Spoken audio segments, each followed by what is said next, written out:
It's the Unnamed Indie Comic Show with Skip and Ash, featuring firepower and east and west.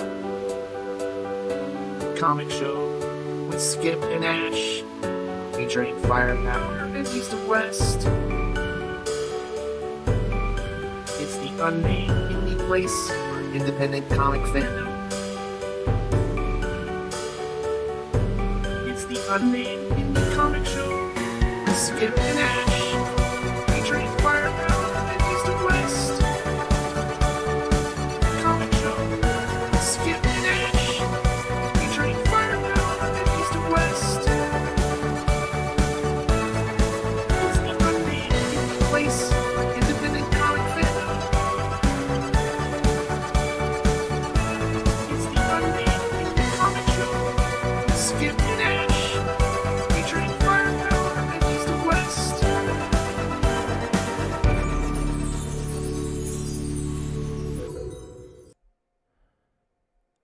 Three, two, one.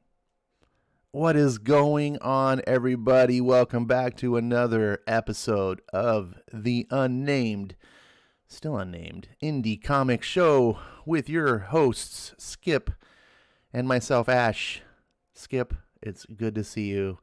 I know you've been a little bit under the weather.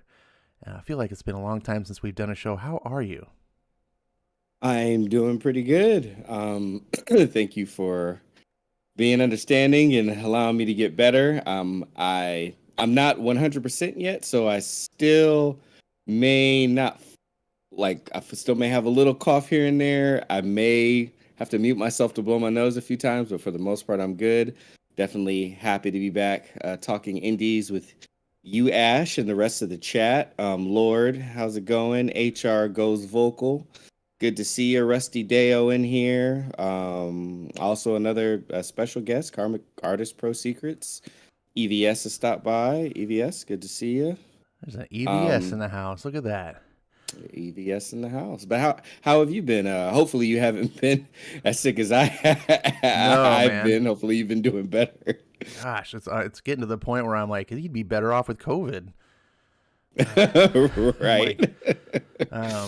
No, thankfully I have not been sick. I hope you're getting well, and we can get back on the regular routine. Everyone joining us on Wednesdays. This is our new showtime for the foreseeable future. So thank you for being here. If you're new to the show, what this is just kind of a fan cast, kind of geeking out about indie comics. If you've ever seen those shows, kind of like The Talking Dead or whatever, where they just talk about like the last episode, things like that.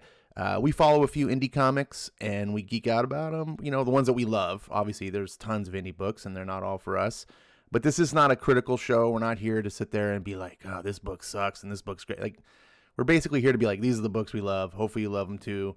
Join in with us and, follow it. Because I think, Skip, tell me if you think differently, but part of enjoying comics isn't just going by them and then go home and read them and then tuck them away and then be done and forget about them. Like, I think part of it is enjoying that experience with fellow fans who also get it with you. Like, they understand the experience and the joy of what you do that the normies out there don't.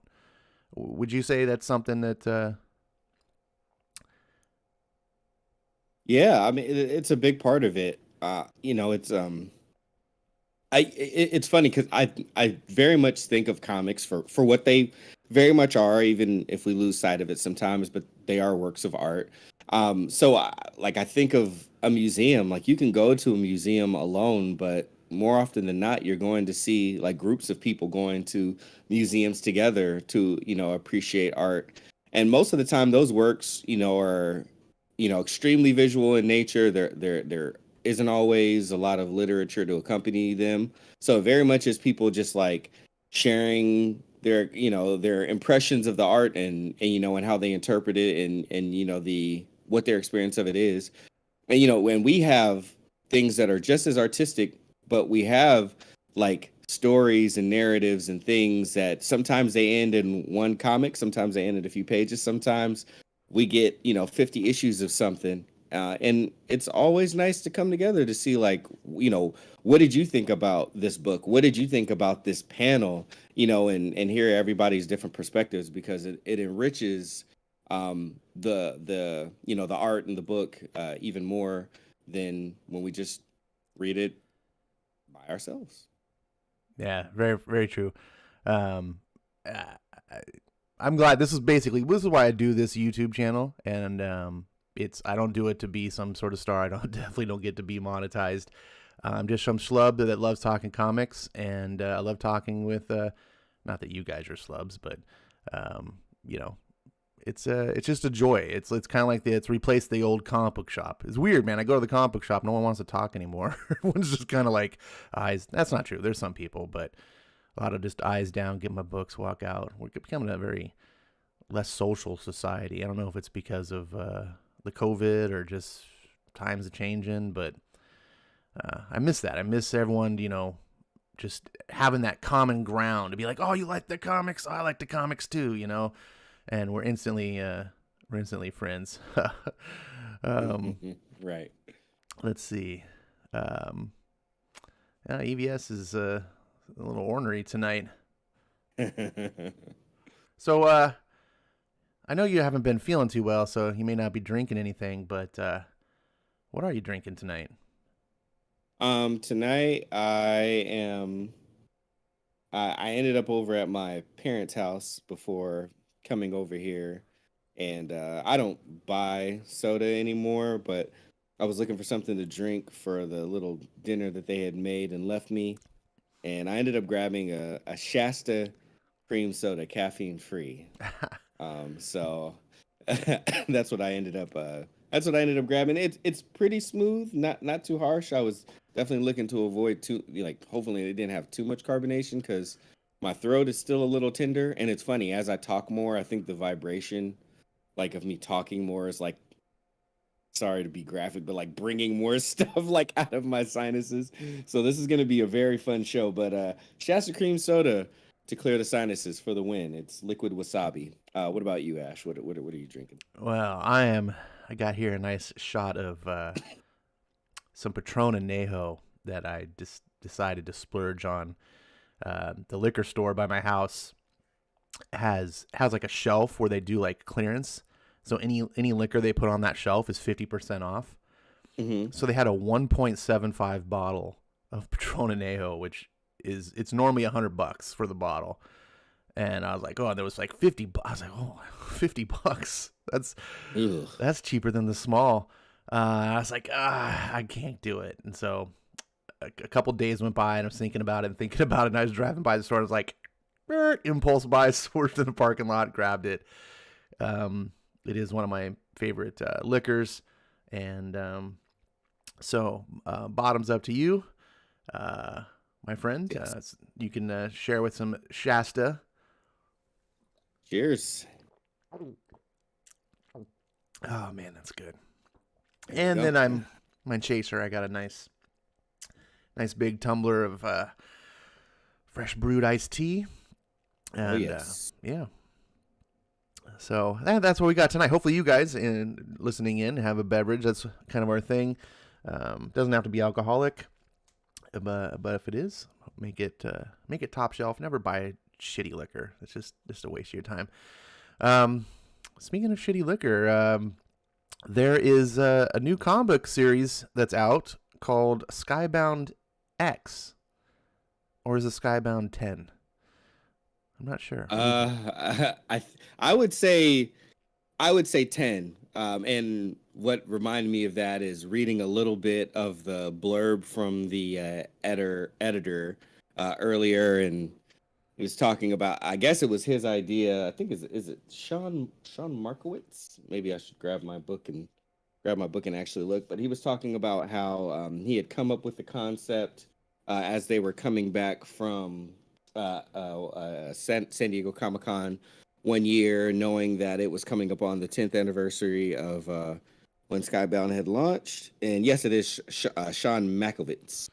So and he was talking about how he was trying to stress out their their Andres Juarez, who is their logo and design and art director, he was trying to stress him out as little as possible, finding the perfect 10 or the perfect Roman numeral X for it. But it's tough when it comes, like, because we know that X stands for 10, right? But like when he came up with it, he literally said Skybound X sounded really cool, and I knew it had to be something. So maybe you're right, Ash. Maybe it is X.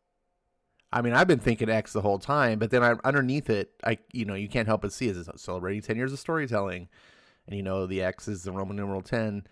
And, Marvel did that whole BS of House of X, Powers of 10, but they put an X for both. And you're just like, well, how am I supposed to know which way to read it? Oh, you're just supposed to know. So it's like Skybound X seems like the same way of like, is it 10 or X? You just know. We're not going to tell you. Like, all right. So anyways, this is an interesting book for those of you who don't know what it is, and haven't watched the video that I did on it. This is a celebration of Skybound Entertainment. 10 years being Skybound. Now, Kirkman has been doing his books for longer than 10 years, but he was just doing them independently under his own name before he formed the Skybound imprint. Skybound is an imprint under Image Comics, which is not really... Image doesn't own Skybound. Image is an independent publisher that functions more like a traditional book publisher, not a traditional comic publisher. And by that means that they don't really have their own properties. Like, if you buy a Marvel comic or a DC comic, everything that's being produced by them is owned by Marvel or DC, unless they make some sort of weird special exception that they don't tend to do anymore. So like if you buy Batman, right? DC owns Batman, then they go find a writer and an artist and so forth to create Batman content for them. Image doesn't do that. Image doesn't have like, for example, Image doesn't own Walking Dead. They don't go find someone to do it. They just publish books. You solicit, you already submit to them and hopefully to get printed or published by them. And if you want to have more, like if you're big like Robert Kirkman, you may have many, many books under your stable, contract your own writers and artists underneath you, and then you just form your own umbrella imprint, which is what Skybound is. Now, Skybound's been big enough because of the Walking Dead TV show and now Invincible TV show. It actually stretches into movies and TV. So if you go to Skybound's website, you can follow all that. We're not going to go into that here. Suffice it to say, the book is the celebration. It was supposed to come out last year, so it's really should be Skybound XI, I guess, but that's whatever.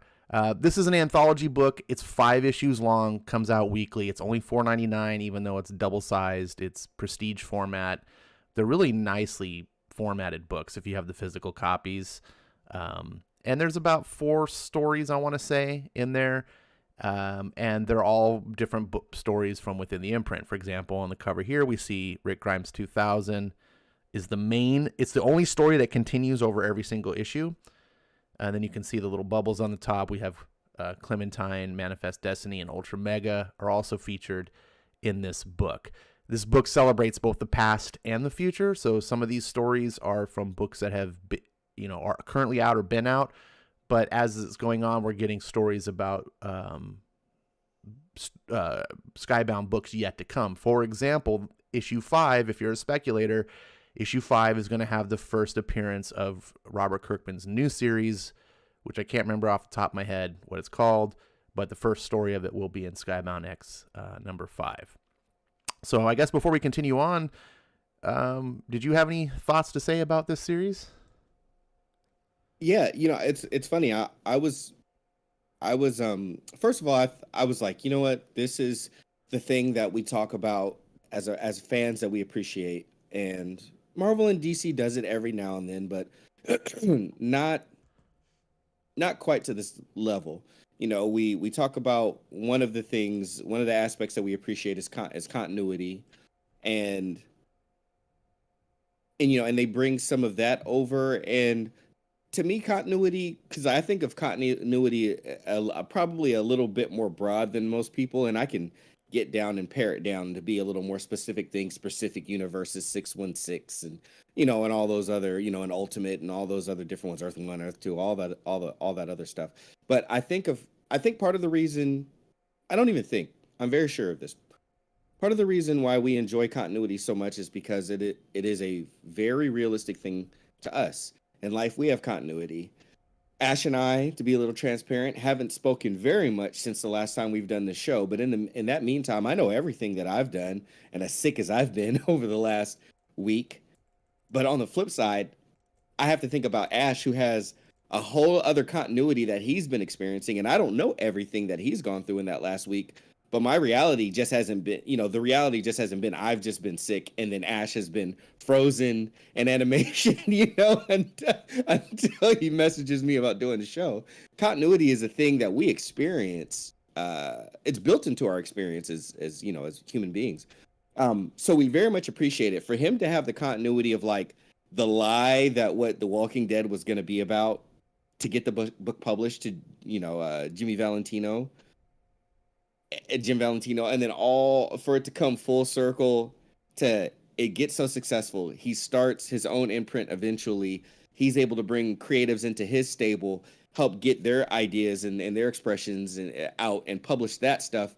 So much so to where it makes it at this point a little over 10 years, and then he can go back and say, hey, remember how I lied about what The Walking Dead was supposed to be about? It was going to be like alien invasion, not just like zombies.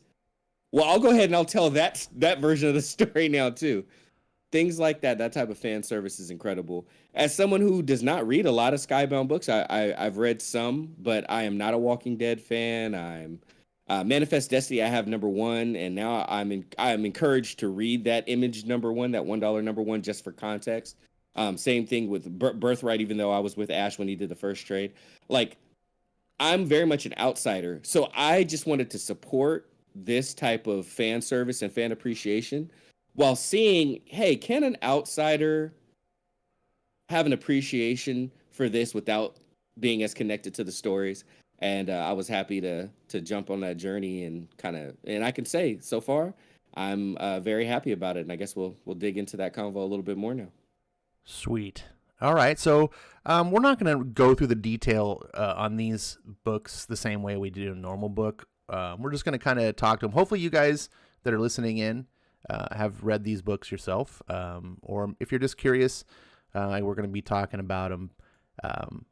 But this first one makes up 4 stories. We got the Rick Grimes 2000, Chapter 1, ULTRAMEGA, Manifest Destiny, and Clementine. So what is the Rick Grimes 2000 story about? We basically have it very, very similar to, or if you're familiar with Walking Dead, it starts out kind of how The Walking Dead starts out, except when Rick wakes up this time around, he looks over in the corner and there's a suit that's similar to the suit from Invincible. It's important to note that Ryan Otley is the artist for this particular story. And as he dons the suit, he goes outside and he does see that there is an alien invasion going on out in his world. And you also start to see some of the familiar characters like Michonne and the governor and a few other people, I believe Lori, pop up that are in The Walking Dead. And but Rick is in the Invincible costume and he has these powers and such now. And instead of him just dealing with the walkers, he is dealing with the alien invasion and some of the choices that some of his cast had to make due to the alien invasion happening. And what did you think? What was your impression? As you said, you weren't really a fan of Walking Dead at all. When you read this, how did it play off to you? To me, luckily, the show is so big that, and I've read a little bit of it. I think I got to issue 4, I believe, when I was checking it out. I mean, I know enough of it, and I watched some of the show to be semi-familiar with it. I mean, it was a pop culture phenomenon. So to me, I was like, bam, yeah, like fan service #1. Like, it's crazy to see Ryan Otley's lines and to see, the Invincible costume, and of course with the TV show and everything being so popular. A lot of you Ash getting back into the comic book series. All of that stuff was just like, wow, this is really cool that that he's even pulling this off like this. And then the other thing I was thinking is like some of the natural stuff of why I don't really like Invincible and why I'm not into The Walking Dead. which is like, you know, how easily people get bumped off, and then also kind of how graphic it is. So, you know, to see like Michonne get like a still, you know, like crab claw like through the middle of her face, you know, I was like, yeah, you know, this is I can see people who are into The Walking Dead and if you're into Invincible too, probably really enjoying this. And I can dig it a little bit, but someone just, you know, just got their head clawed in half. So ouch. But what about you, Ash? How'd you feel about the first one? So I have the first 2 compendiums of Walking Dead, and I have every intention in the world of reading Walking Dead, and I have every expectation that I'm going to love The Walking Dead because I love everything I've read by Robert Kirkman. I just, for whatever reason, I haven't, mostly because I'm just bogged down by so many other things, and there's such a large volume of work that it feels like, okay, I can't break that seal until I'm really ready to dive in. And I came across Invincible, which, you know, I never expected to be reading that. And then anyways, so I read this a little bit hesitantly because I was like, should I read this? It's like, should I wait? And I was like, well, if I wait, I may be waiting for forever, not forever, but, you know, for a long time, because I have, you know, that's 193 issues of Walking Dead to get through, plus my normal reading material. I was like, nah, I'm just going to dive in. And I really enjoyed it. At first, I was like, wow, this is what Walking Dead is like? And I was like, no, I have read a couple issues of Walking Dead. I think I've read like the first trade, but I was like, no, it's not really like this. This feels more like Invincible to me. It almost feels like a crossover of like, what if Walking Dead was done Invincible style? It has that sort of outlandish feel to it. Walking Dead feels a lot more grounded for what little I've read. But I kind of really enjoy it. I like that it's just like, you know what, we've done The Walking Dead already. You kind of talked about, you know, like, let's do this weird story about how it's all caused by aliens. These, you know, we can kind of go wherever we want now, like with this fan service story. And, you know, I don't necessarily care about the over-the-top violence. In Invincible, it kind of works for me, simply because it's an interesting look. As a kid, and as an adult, as long as I've been into comics, I've always thought, like, you know, this is not how it would really be. You know, like if the Hulk punched someone, they wouldn't go flying. You know, they would punch and their head would explode, right? It would be like if you take a sledgehammer to a pineapple, the pineapple doesn't go flying. It turns to putty or, you know, whatever. But it's not really putty. That's a stupid thing to say, but you get what I mean. But in comics, obviously, they're for kids. We're not trying to be gory. So you have that suspension of like, okay, that's just like cartoons. It's like cartoon violence. And it's fine. I'm not critiquing it or whatever, but it's interesting to like have that take. Obviously, Robert Kirkman had the same idea of like, you know what? We can do comics and not have the nihilism like The Boys, not have the deconstruction. We can just tell classic comic book stories, but let's break that wall that says physics has to be ignored for the sake of, you know, comic book fighting. And what would really happen if Superman punched someone, you know, like, and what would happen if, you know, in some of these cases where it's not even like fighting, it's like trying to save the day, you know, like where a building is collapsing and stuff.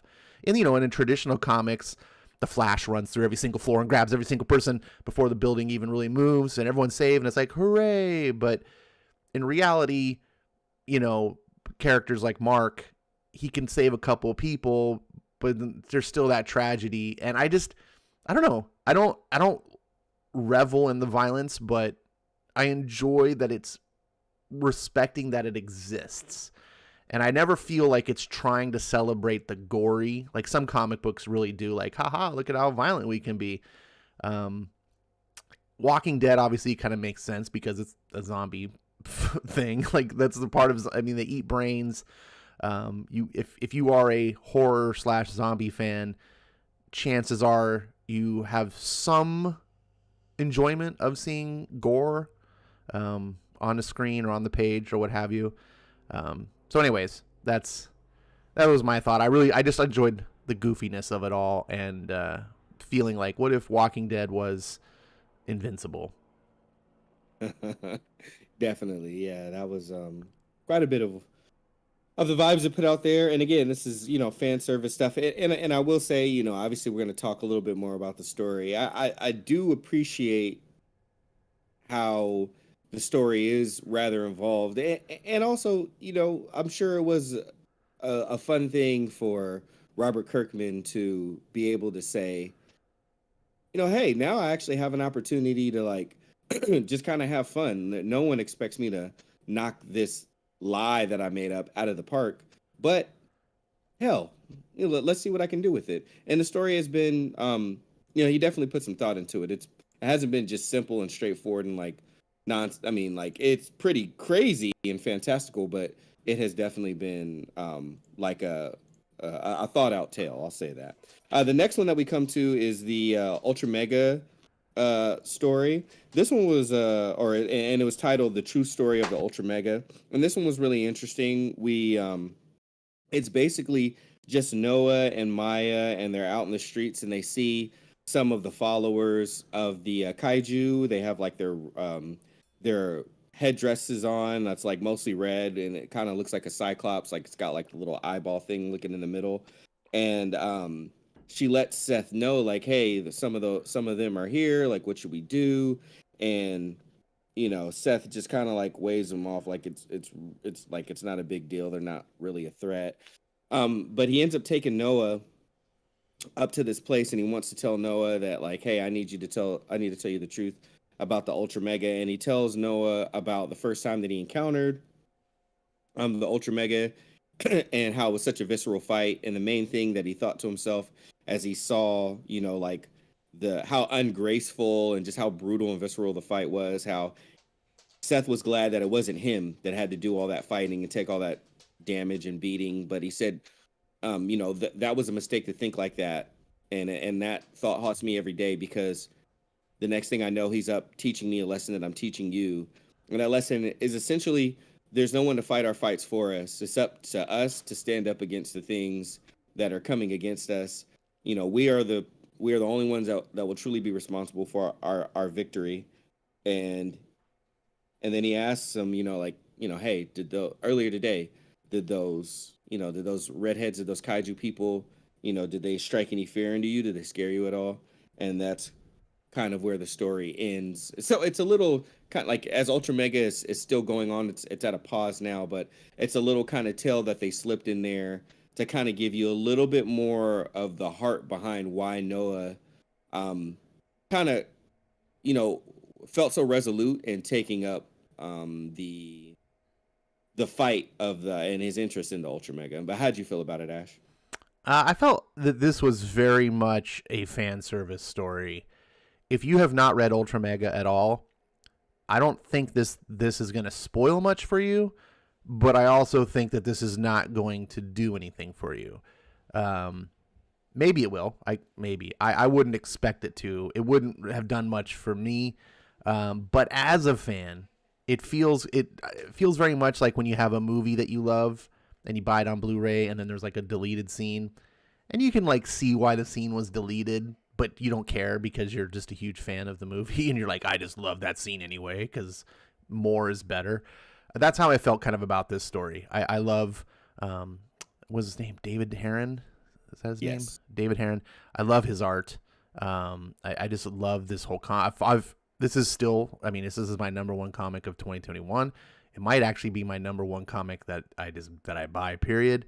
I'm absolutely in love with this whole property, and I can't say enough good things about it. It totally grew on me. It's something that I did not expect to like, and the more I surround myself with it, the more I dive into it, the more I love it. So this was fantastic for me. It's just like, I'll just take whatever I can get, but it's not something I think that if you're not a fan of, it's gonna change your mind. So I urge everyone to check out ULTRAMEGA. Get the first issue, read it.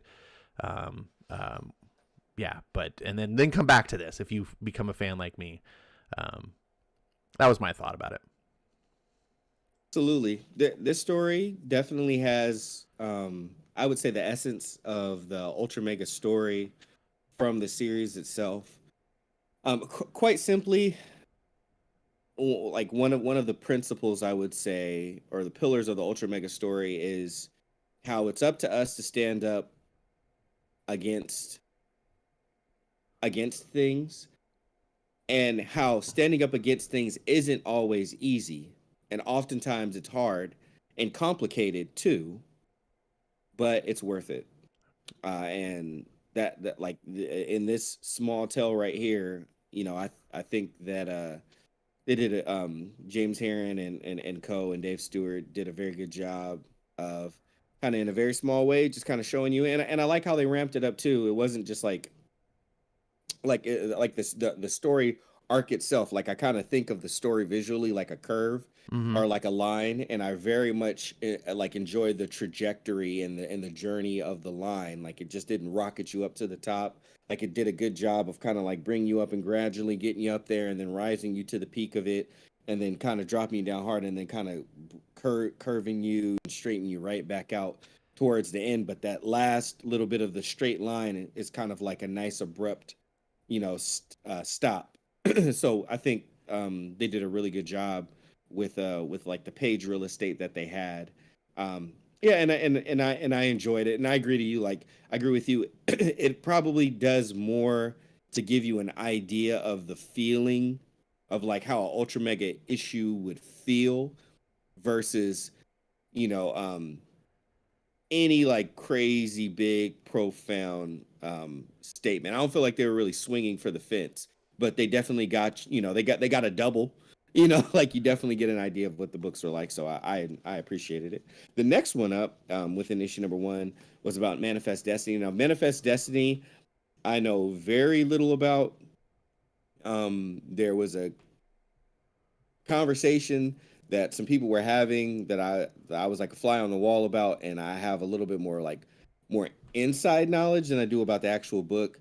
But I will say this: I reading this story, and it's called Fezroth, and I'm not familiar with these terms or these characters. I couldn't tell you if these are recurring characters in the book or whatnot or anything. So I very much just had to take this at face value. But what occurs in it is there's like these bird-like creatures. Effectively, what we find out is there's some eggs that come from their kind that have been stolen, and there is this like kind of queen-like creature that is looking for some brave souls to try to venture off and go bring the eggs back home, find out what happened to them. She looks amongst, her flock, pardon the pun, and most of the people are not up for the task, but one person who doesn't really look like the best candidate or the bravest, but I guess is crazy enough, volunteers and goes out and is very snoopy, very detective-like. At first has some confidence, eventually loses confidence, and of course, right as they do, they come upon this almost kind of magic show that's happening with this other type of beast, and they find out that the beast is selling what is thought to be magic eggs.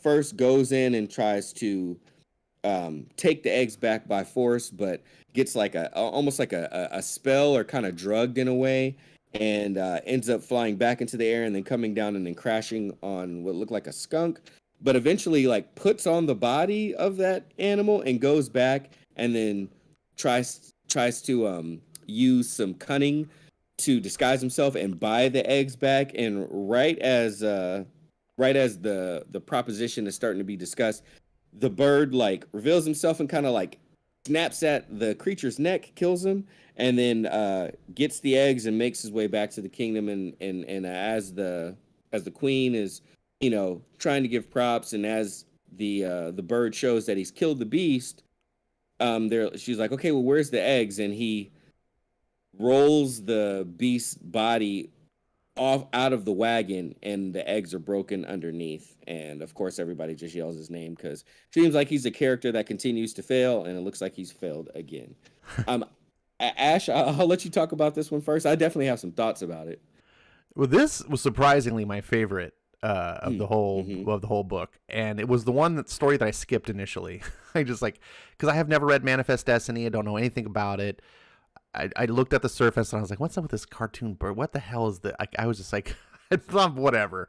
moving on. That's not why I bought the book. And so I just moved on. And then I was like, I want to do a video on it. I should at least know what I'm talking about. So I went through and read it. And I really enjoyed it. And now, listening to you talk about it and rehash it and stuff, I'm recalling this reminded me of kind of like one of those Pixar shorts that you see before a Pixar movie. Yeah. But done not in the Pixar way. Like, obviously there's violence. And it has that sort of also kind of Looney Tunes absurd humor, like in classic Looney Tunes, that I just really like.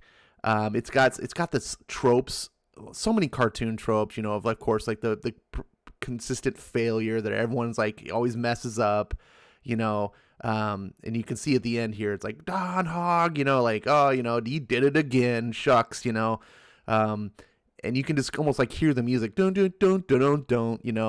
and it's just every beat of this plays like almost like a Looney Tune cartoon. And there's tributes to some of the like Disney style art from what was the era? Don Bluth era.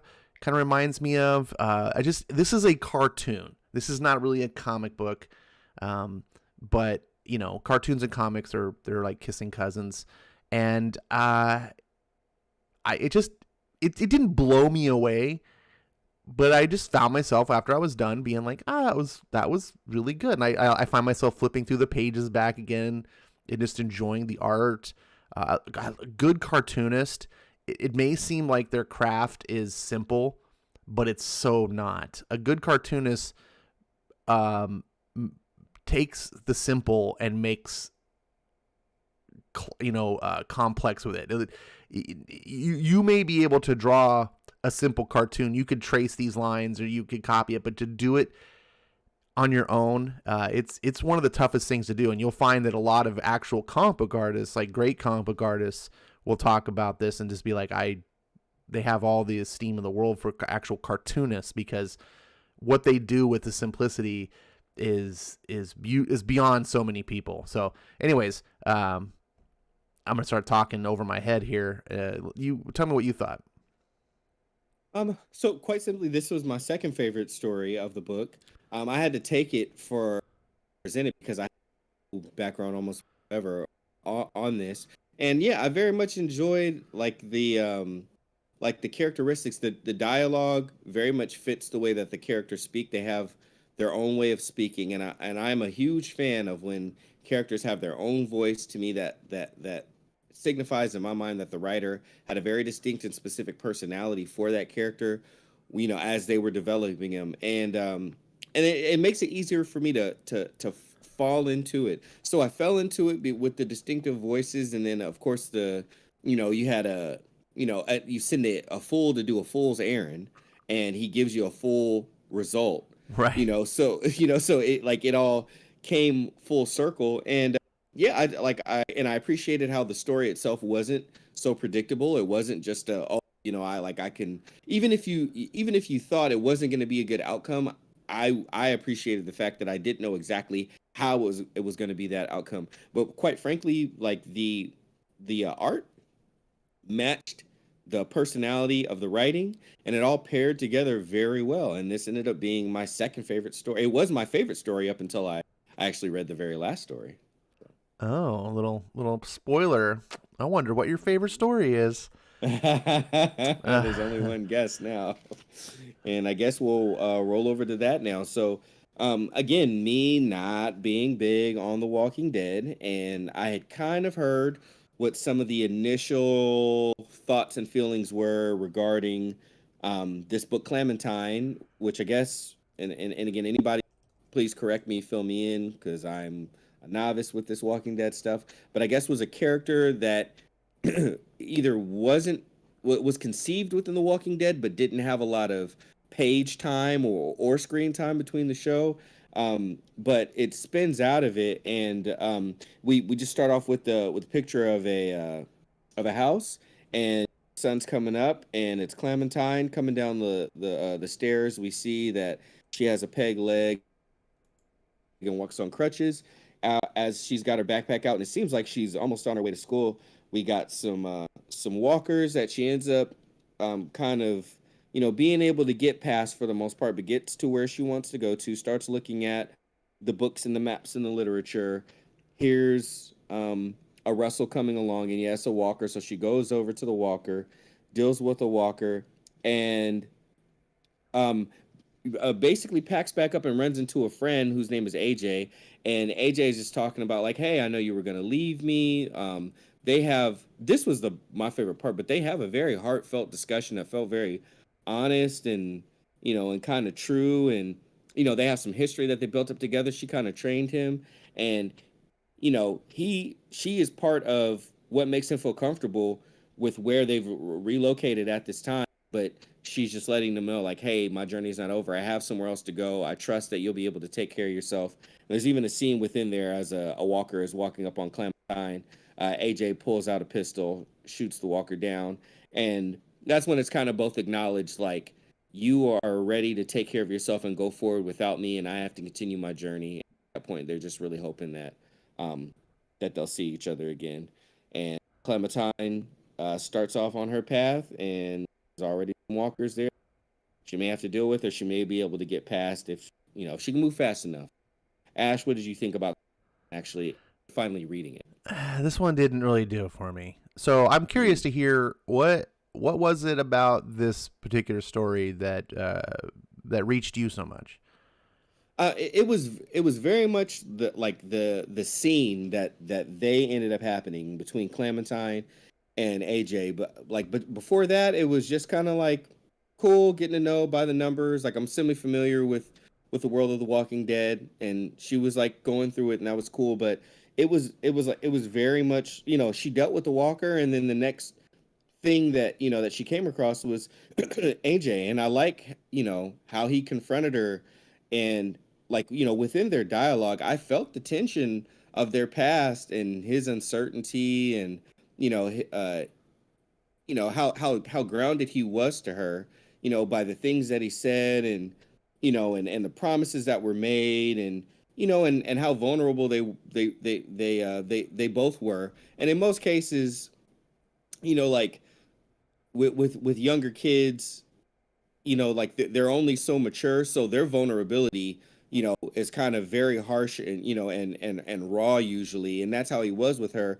And she's younger, but you could tell because of what they both been through, and because they have to be a little more mature due to the world that they grow up in, and they've experienced tons of loss and all that stuff. She was able to make herself like vulnerable too, and they just kind of connected on their past. And they're both very young people having to make very harsh decisions, and the easiest thing for young people to do in situations like this is to stay together.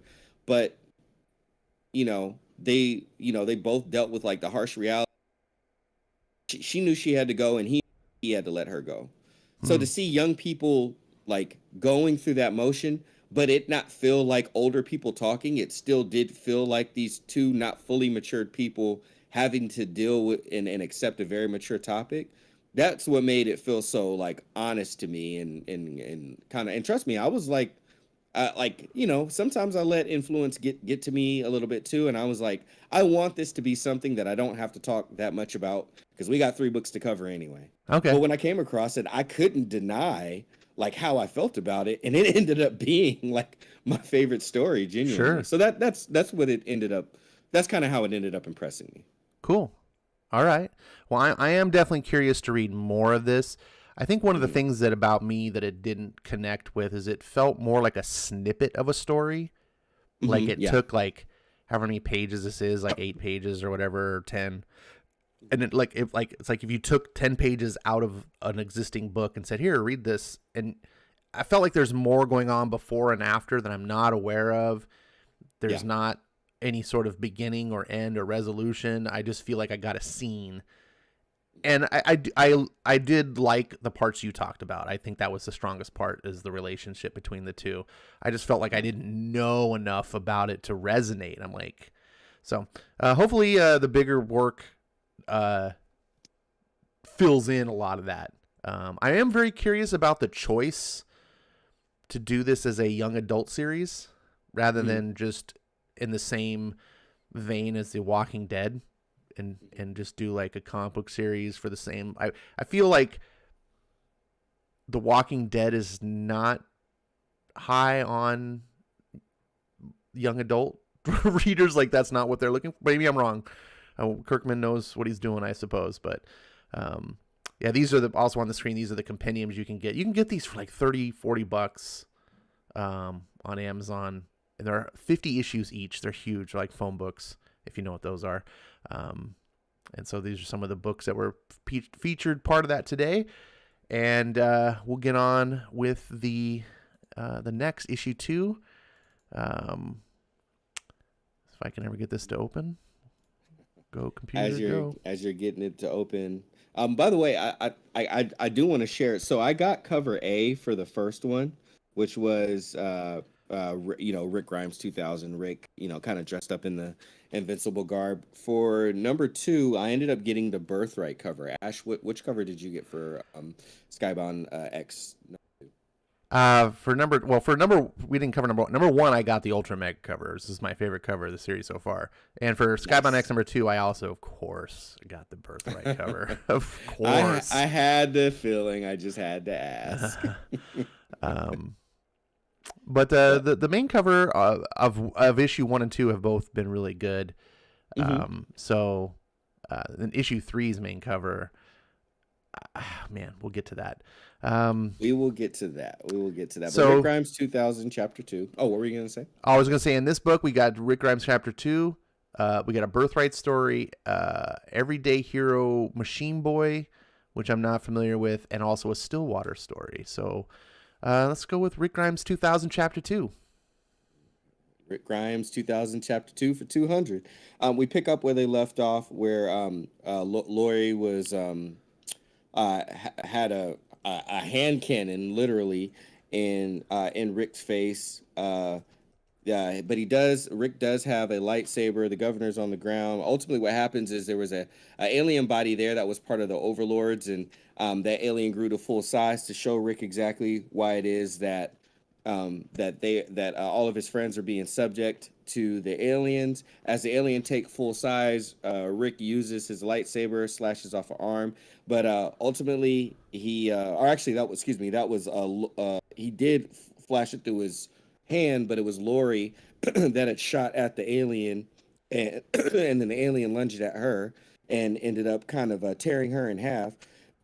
As he sees what is going on, Rick ended up jumping at the alien, but the alien got after him too, pulled him in half, and then all of a sudden the walkers show up too. So we got the alien invasion and the smackdown going on while the walkers show up. The alien has to end up dealing with the walkers, and again some shots go off as the alien just finished dealing with the walkers, and it is Andrea. So Andrea shows up at the end with a bit of the cavalry as Rick is on the floor, torn off in half, bleeding out. Yeah, apparently Ash, what did you think about that? Apparently she met up with Cable somewhere and got his gun.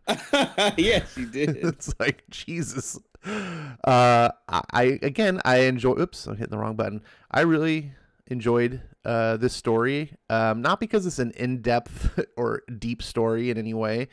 The drama is not tight. It's just fun. This is just kick back, start throwing some popcorn in your mouth, and just have fun with it. If you have read, if you've enjoyed Walking Dead at all, if you halfway know these characters, which, despite having not read much of the books, I have watched the show, I have played the video games, I do know The Walking Dead in many respects, and and then also being tied to Invincible. This is where Ryan Otley was the main artist. You get to see that here. It's just so absurd and over the top and bombastic. And to me, it's one of the things that comics is so well at doing. And Kirkman just feels like everyone involved in this just feels like they're just having fun. Yeah, definitely. Yeah, I get that same impression. There's definitely a lot of fun being had, which I feel like is it's not the most important thing in comics. I believe you can make art that isn't fun and still have it being meaningful. But this is a series very much about like serving the fans and thanking them while also getting them excited about being Skybound customers and and Skybound Xers, if you will, I guess. So that's the perfect tone for it. Yeah, to me, I just saw more of like why I think this book is engaging. And I will say, as much as I'm not big on gore and stuff, and I'm not fully against it. I can take it in moderation, but the biggest thing I will say is it is a reminder of like the appreciation of the fact that when you keep things not like when you add that element of uncertainty, you don't know who's going to go next. It can be a like trope that I feel like people lean on too much, but at the same time, its effectiveness can't be downplayed. And I can say for someone who doesn't read a lot of those types of stories like myself, I did appreciate getting like it in very small doses in this particular thing. Naturally I was like, okay, well, he just got bumped off or she just got bumped off. So what's next? You turn the page and you don't know. And then when you got someone like Robert Kirkman, you're actually going to get a decent story out of it too. So it's not just, shock for the sake of, just for the sake of it. Well, And yeah. on, Seeing Rick get slashed in half here, to your point about, I really do like the whole anyone can get bumped off that Walking Dead kind of really made powerful. And then, also, what's his name? R.R. Martin's, Game of Thrones series.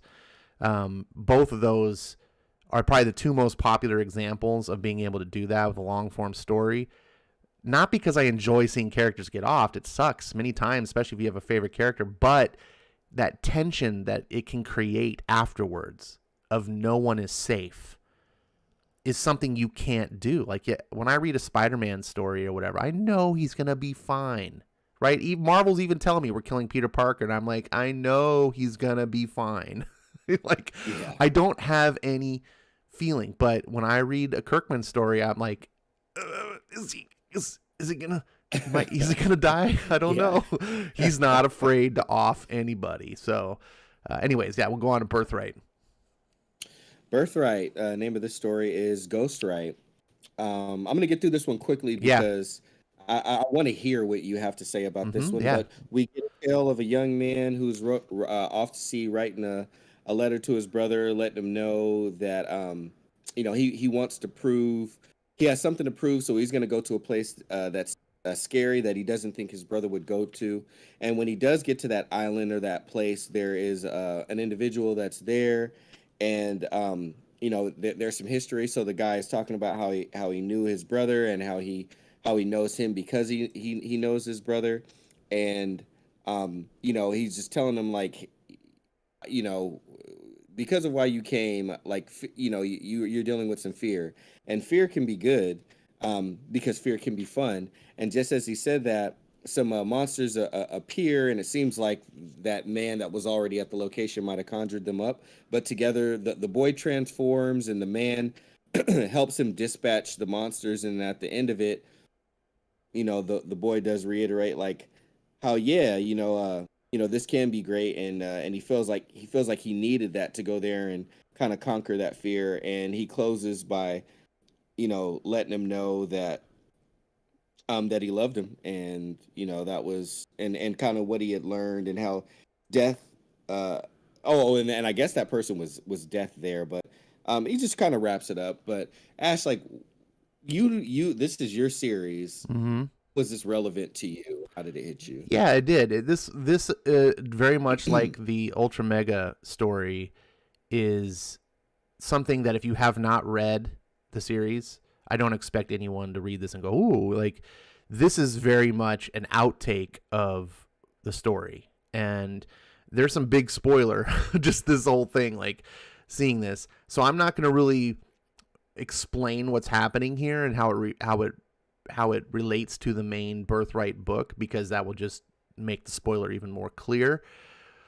But regardless, it is like an outtake. It's essentially a part of the story that you didn't get to see. It's not super important. You won't miss anything in Birthright if you didn't get to see this. But again, it's just like I said before about like a cut scene.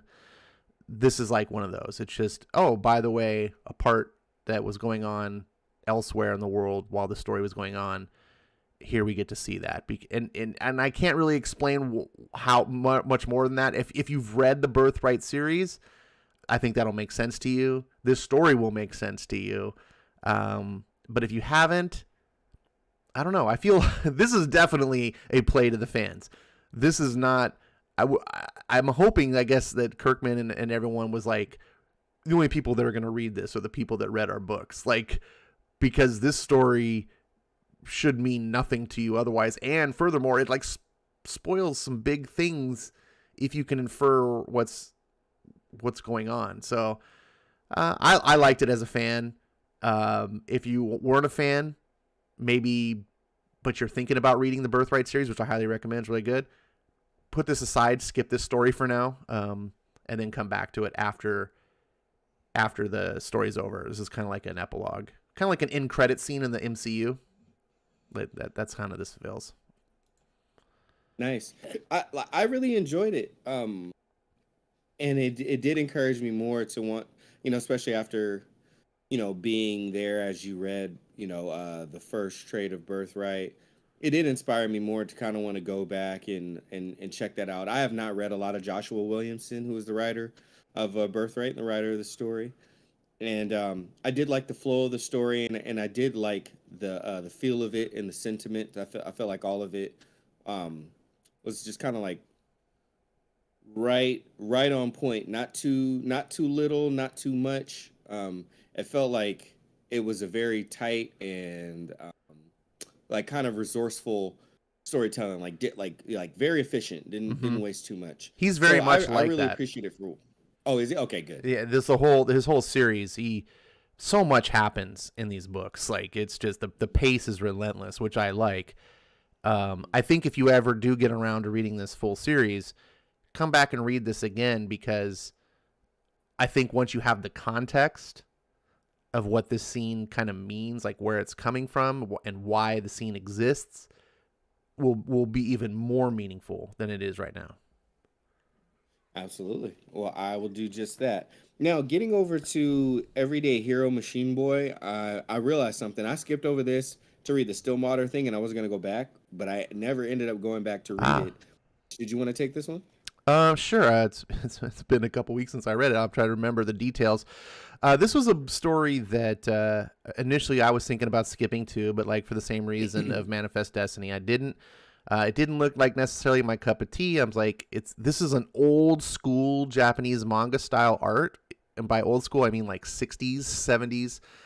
The era of Astro Boy and Speed Racer, and the time where everyone wasn't the big eyes that we know about today. But I kind of do like that classic style. And it's about a little boy robot, and he exists in this weird future city setting type of thing. And he's just off doing his whole things. He's very much like a boy. These townspeople are kind of running into a situation where there's a big rock and things, they're trying to move. And it's the story itself is super simple. It's nothing extraordinary, but it really serves to underscore the characterization of this character that I forgot his name already. He's got a weird name. Everyday Hero Machine Boy. And he's, wants to help out. No one is like, oh, you can't really do it, things like that. And you can see here in this picture, this giant generator thing that they got to move, and they're going to call a salvage company, and of course it all fails, and it crashes into the river. Machine Boy is like, I'm going to help. And they're like, no. And, because everyone treats him like a boy, and he's got powers, and he's able to do it, and he saves the day. And like I said, it's a very simple story. And he's got his little cute granny that gives him ice cream, I guess. I don't know how Machine Boy needs, but he's got his little to-do list he's checking off. And it's a very cute, quaint little story that I found myself kind of grinning after I read it. This would be a really good comic to read if you have like a young child or relative, or whatever, niece, nephew, whatever, brother, sister. I think you could enjoy it because it's not dumb. It's just very it's got that youthful innocence to it. I found myself very much enjoying. I don't know if I would personally buy a comic, but I definitely enjoyed reading it. If I had a friend that was buying it, I would definitely read it myself. Yeah, I was flipping through the rest of it and kind of reading it now, and yeah, it is cool. Yeah, it's a cool, cute little story. Very simple, very straightforward. I kind of came up with some of that old manga and some of those older anime shows. Of course, definitely Speed Racer. Um, yeah, it's nice. It gives you like that warm little little feeling. Yeah. You had the analogy of the Manifest Destiny thing, kind of feeling like a Pixar short. This kind of felt similar. It was kind of its own version of it. Mm-hmm. But yeah, it was very nice. It was a treat.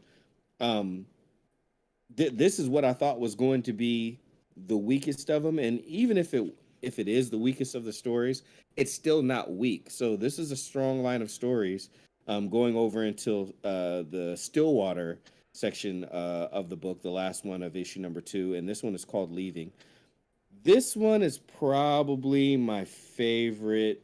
I'm gonna say this story was my favorite of these, and it reminded me of why I like Chip Zdarsky.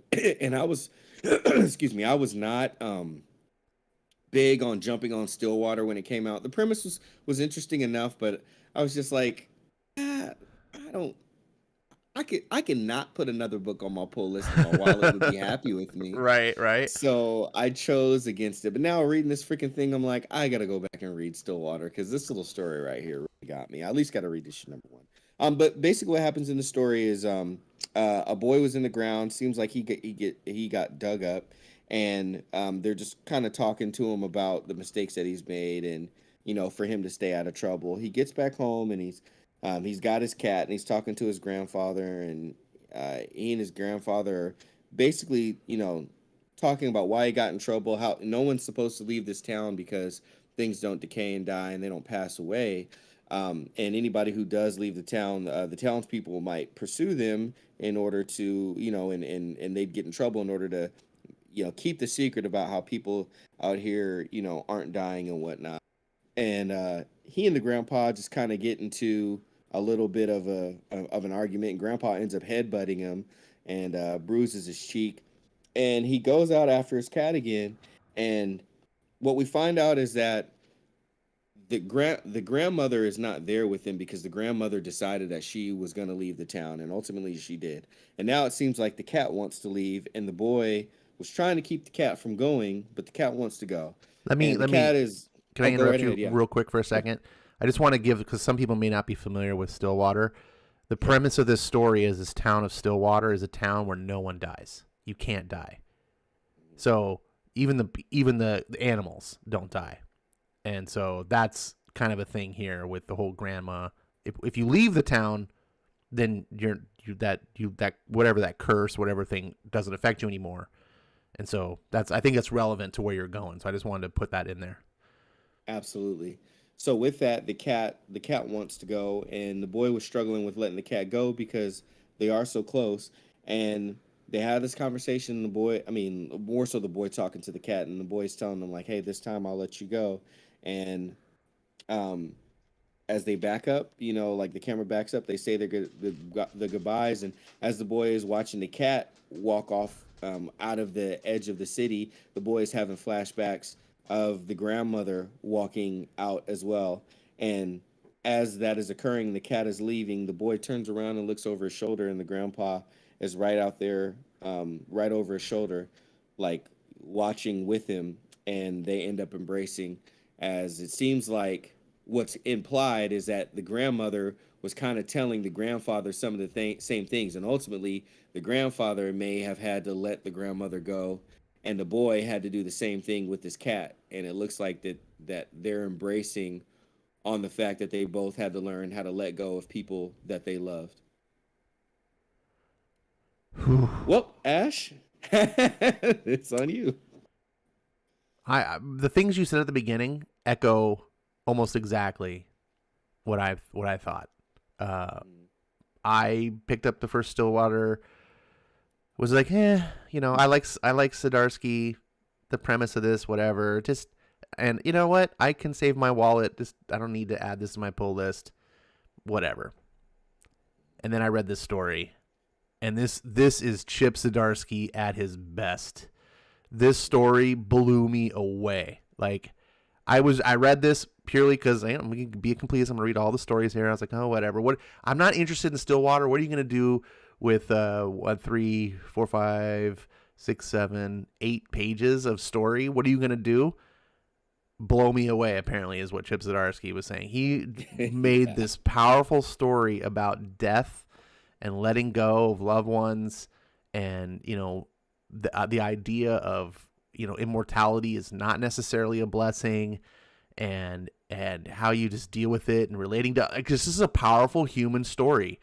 And I found myself like choking back tears at the end of it. And when a comic book can do that to me, movies are a lot more likely to do that to me. I really get invested and immersed in a good movie, especially in the theater. Comic books, it's harder to do that for some reason. I'm always more aware that I'm just reading, but this got me. I really did. And it's such a simple story about a boy and his cat.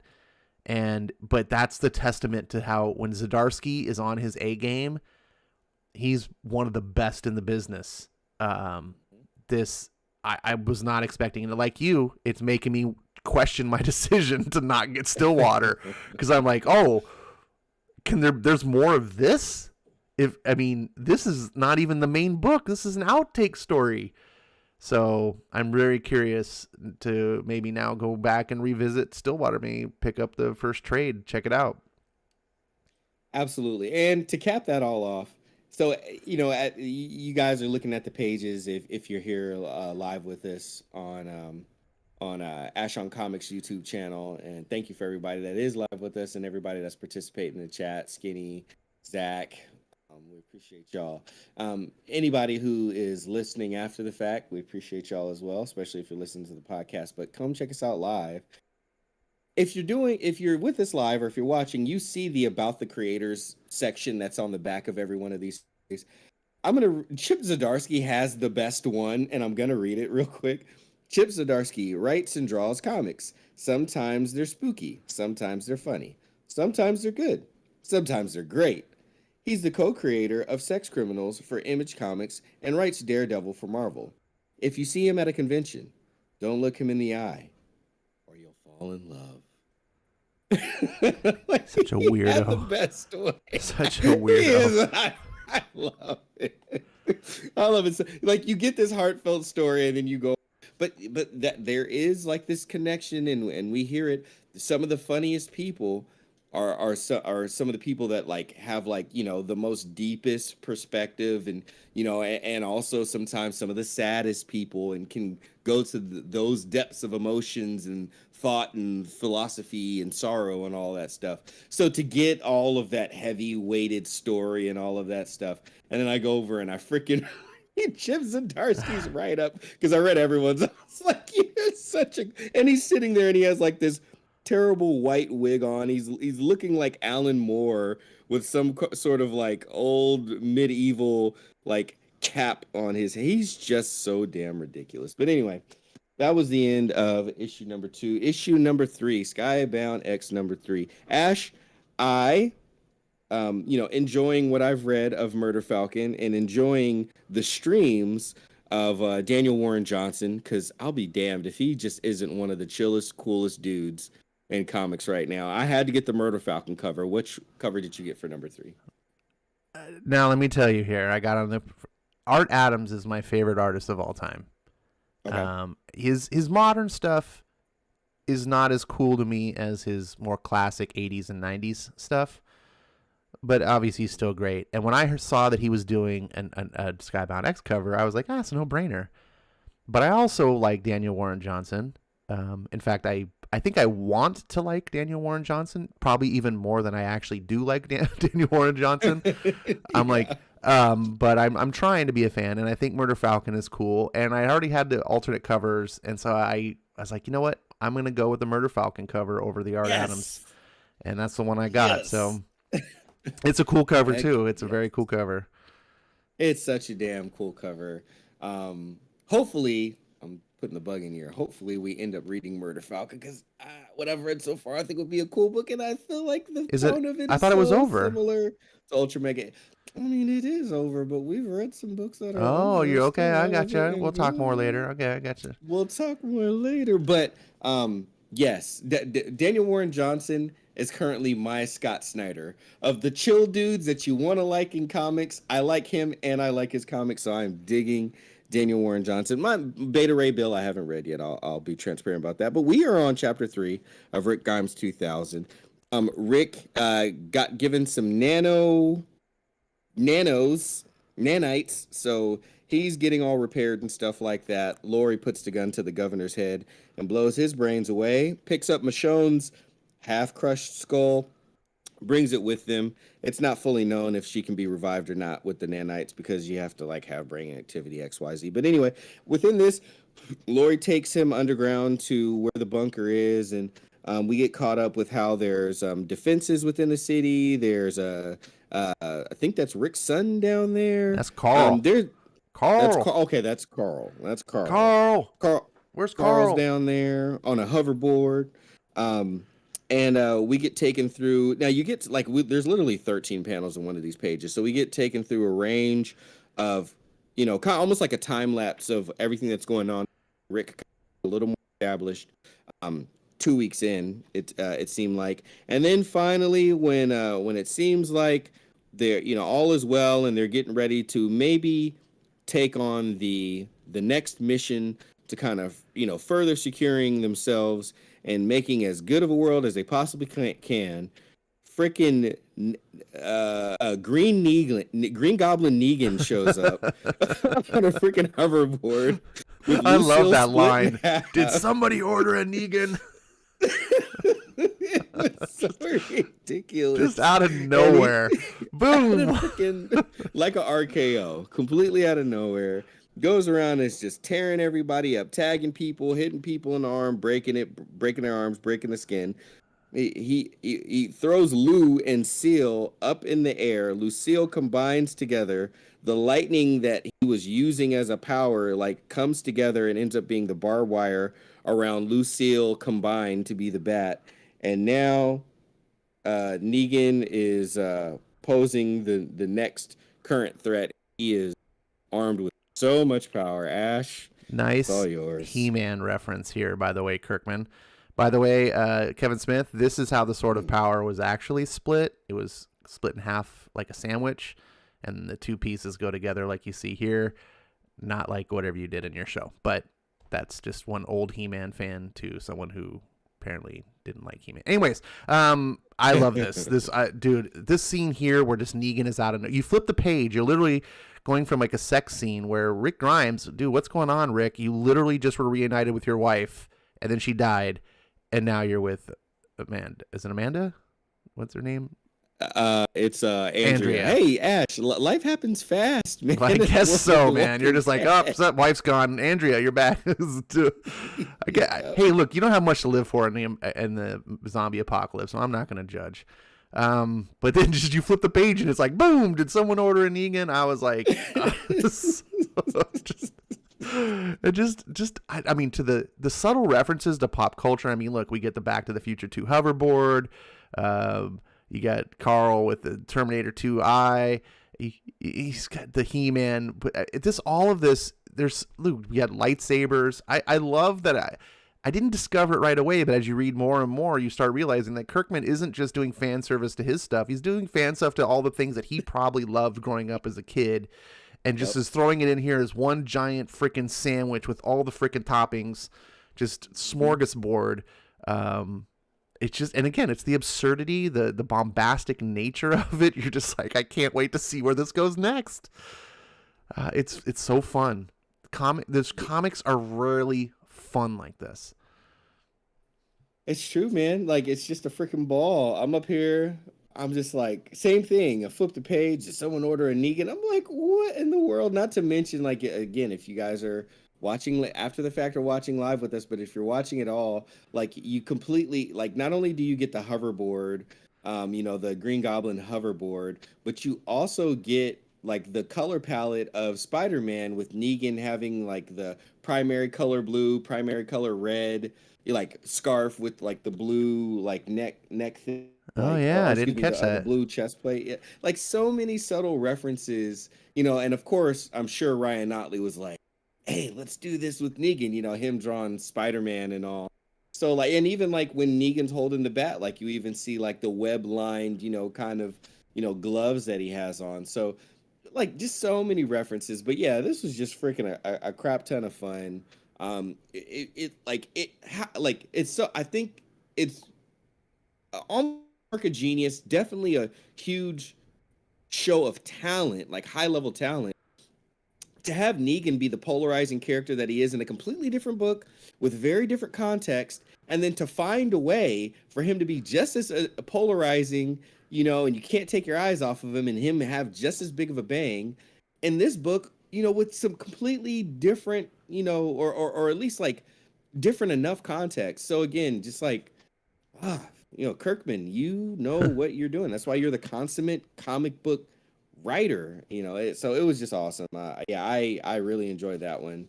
And then we are on to my favorite story of this book. How could it not be?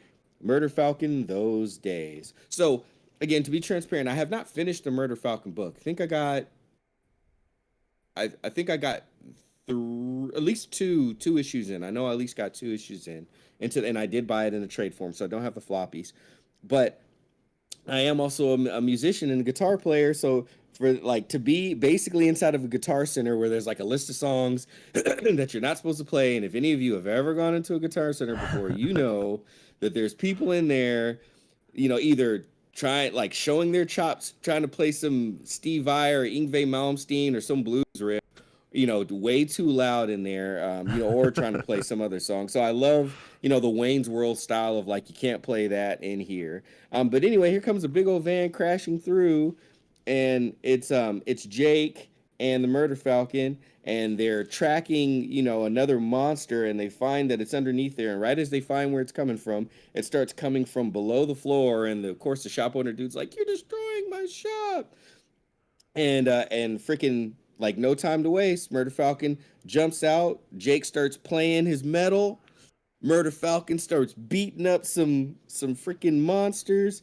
But Murder Falcon falls through stuff like he's stuck down there, and they find the drums that they're looking for, but now he's stuck. And then here comes their friend Johan, and Johan brings his bass guitar, so Johan and Jake start playing together, and the mastodon thing takes them down there. They crush the monster, and it's all good. Murder Falcon, Johan, and Jake high five, and then we come out of that like awesome, bombastic, like super cool metal scene, and to like 3 people in the living room, and we realize it's a flashback, and we find out that Jake is no longer with them, so Murder Falcon's no longer with them also, and they're kind of sitting around like mourning him, and they're like, freaking, what would Jake want us to do right now? And as they look around to each other, they pick up their sticks, flick on the amps, plug in the mics, do some test kicks on the kick drum, plug in the bass guitar, and they start jamming out. And as they start jamming out, there is a crowd, and I think this is very much, metaphorically, but there's a crowd that we see that's joined them. Tons of great musicians. The main one that I noticed was Lemming. I only noticed Lemmy in there, but Jake and Murder Falcon are right there in the front row seat watching their friends jam out. Ash, what'd you think about this? This was a fun story, and it definitely helped, cement the idea that I want to go check out Murder Falcon, because I've never read it. I kind of came onto the Daniel Warren Johnson scene late, and yeah, me too. I like his art quite a bit, and I know I've been critical about his Beta Ray Bill book, and I very much still am about that first issue, but the things that I didn't like outside of that, if I erase those, there are things in there that I do like. And so I want to see more of that, and I just the concept of Murder Falcon, being this book is so metal. It's just, fighting monsters and playing metal, and just, I don't know, it is, and this story, getting to see it, is so fun There's elements in this book that remind me of things that I like in ULTRAMEGA. And I just want to check out more. Now, as far as the story goes, I'm guessing, because I haven't read the Murder Falcon story, but I'm guessing that this story is kind of like an epilogue.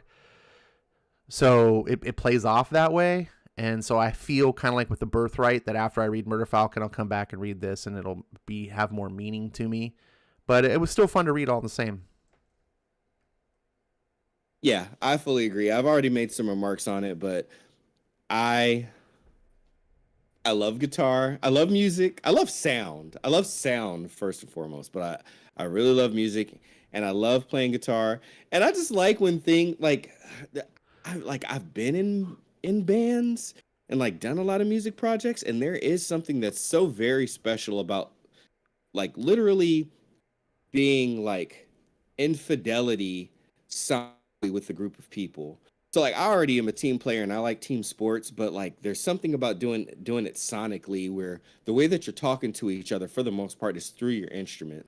So the fact, and I like big fun stories where it's like, this is big, this is fun. Like it gave me ULTRAMEGA vibes, but less on like the harsh, how it's hard and it's the painful side, and more of like, this is so fun, crushing monsters, like playing metal, like, so when his friend Johan showed up and it's like, I mean, the only thing better than like one dude shredding is more than one dude shredding. Right. So his friend showed up and was shredding with him, and it was just so damn metal that they like kicked the monster's ass. I don't need anything else. Like Daniel Warren Johnson art is so awesome, and like I don't know. Like I was just like, oh my god, this is like this is the stuff. Like there's so many different types of comics out there, and I love so many different types of comics. But if you can just make me have fun, and I don't give a damn like that it has to be so serious or so not serious or so like realistic or so unrealistic. But if it's just like, Daniel Warren Johnson, you had so much damn fun making this comic that when I read this comic, I just have so much damn fun reading it. Take my money, you amazing bastard. Right. That's how I feel about Murder Falcon. I can't add anything to that. There we go. And so moving on to the next story in the book, Science Dog, Chapter 2 of Science Dog. So again, I am not very familiar with Science Dog at all. I know that it is like a story that comes out of another Robert Kirkman book that he writes, but I've never read any Science Dog. So it was interesting, but apparently Science Dog is supposed to be like the smartest person in the world. Someone that he works with, like the Admiral, like is falling and he has to go down after him, eventually catches him, but there's some other disturbance going on, and Science Dog needs some help. So he calls up two friends that were very busy in their birthday suits to come and back him up. So they don their, it looks like some mech, or they send some mech out to go and support him. And it seems like everything that they needed to take care of got taken care of. Science Dog is trying to kind of catch up with them, like he's trying to catch up with friends, but they kind of have to go and move on. So he kind of gets left alone again, and then he goes to check up on the Admiral, since the Admiral was the one that had was falling, and then he had to kind of rescue. And he's just telling them like, it seems like that they, because of the type of bomb and the proximity, seems like they were after you, targeting you. And the Admiral is just like, I can't think of any hostile relationships that I've had, anybody wanting to get back at me, so I'm not sure that that's entirely it. Science Dog follows up on the rest of his leads, and he goes and he plays his friends, and he's just running it down. And ultimately, he comes to thinking that it actually might have been him that was being targeted on that with the bomb on that spacecraft. And then when he goes back, it seems like the person that was actually going after him is someone who might be partially responsible for his creation, or at least him having the high level intellect that he does. The person just letting him know, like, because you're here now, Science Dog, like, people don't come to me for my field of studies. Some very bad things happened, and I wasn't even consulted. If I get you out of the way, then people will start coming back to me, and my career will get back on track. And as the dude is trying to take Science Dog out and shoot at him with some sort of technology gun, it looks like this kind of teleportation gate falls on Science Dog after he ran into it. And then when the bad guy, science guy, is like, oh no, like this isn't happening. And when he lifts it up, Science Dog is gone. And when Science Dog starts to look around, he realizes that he is indeed in a different dimension. Ash, well, what were your thoughts on this? Interesting. I'm not a huge Science Dog fan because, well, part of it is Cory Walker, who's the artist, is the original artist on Invincible, and he was one of the reasons I didn't pick up Invincible in the first place, because I'm not really a big fan of his art. Now, he's improved since. Like, his art here is much better than it was 18 years ago on the Invincible, so that's a good plus. But Science Dog is an interesting thing. It's a pet project, pun intended, by Robert Kirkman, where he does continuing stories of Science Dog in his other books. And I think he was doing it like every 25 issues of Invincible back in the day, but I think he's thrown it in other books too. And so to get the stories, you have to kind of get those books. It's not like there's a Science Dog series you just go buy. And so it's spread out. Now, I think that's a cool idea, but it's got its cons. It's obvious. So I don't necessarily know. I haven't been following all these stories. You don't necessarily have to. Obviously, the narrative here is pretty simple. There was something going on before, and there's an admiral. He's blown up, and Science Dog's got to save him. Yada yada. This was entertaining. It was fun. This is very much feels like Invincible. Like, Science Dog feels like it fits right in the Invincible universe. I don't necessarily care about a super smart dog that is also seemingly part Sherlock Holmes, but it's just there. I semi enjoyed it. I did enjoy it, but I wasn't compelled by it. I guess that's a good way of putting it. Like, I enjoyed my time with it, but I wasn't like, oh man, the Science Dog is a guy I got to read more about. I'm like, all right, cool. And maybe Kirkman's aware of that. Maybe that's why he throws it in side books so you can get the stories. I definitely would read more, but I wouldn't go out of my way to try to track it all down, if that makes sense. Yeah, no, I'm with you. For what it was, I felt like it was like a very decent story. I got what they were going for. He because of his intellect matched with the fact that he is like, a dog, effectively with like a human form. He wants to connect and have relationships with people, and oftentimes people will show up for what he's good at and what he's known for, but then when it comes to getting personal with him, it doesn't seem like that time gets invested, so he's lonely. And they got that part across pretty good. And then when it came to like the intricacy of the story and how he ended up figuring out, I feel like that was good enough, like fair enough as well. It was done well. But overall, yeah, like, this would have had to be one that I was already interested in more, because it ultimately didn't do anything for me to make me want to find out more about the story. The cliffhanger wasn't enough to where I was like, okay, the cliffhanger alone is going to pull me in. And then the rest of the story I felt like was done well enough, but there was I just can't find. I don't think this was a bad story, and I wouldn't even I still wouldn't call it weak, but there was just not enough, like you said, Ash, like compelling about it to pull me into it more. And I can say there was nothing outstanding or extraordinary about the story itself as a whole. So unfortunately, I think as competently as it was done, ultimately it was kind of passable. Yeah, for me, I think it's just mostly the character. I just don't care about Science Dog.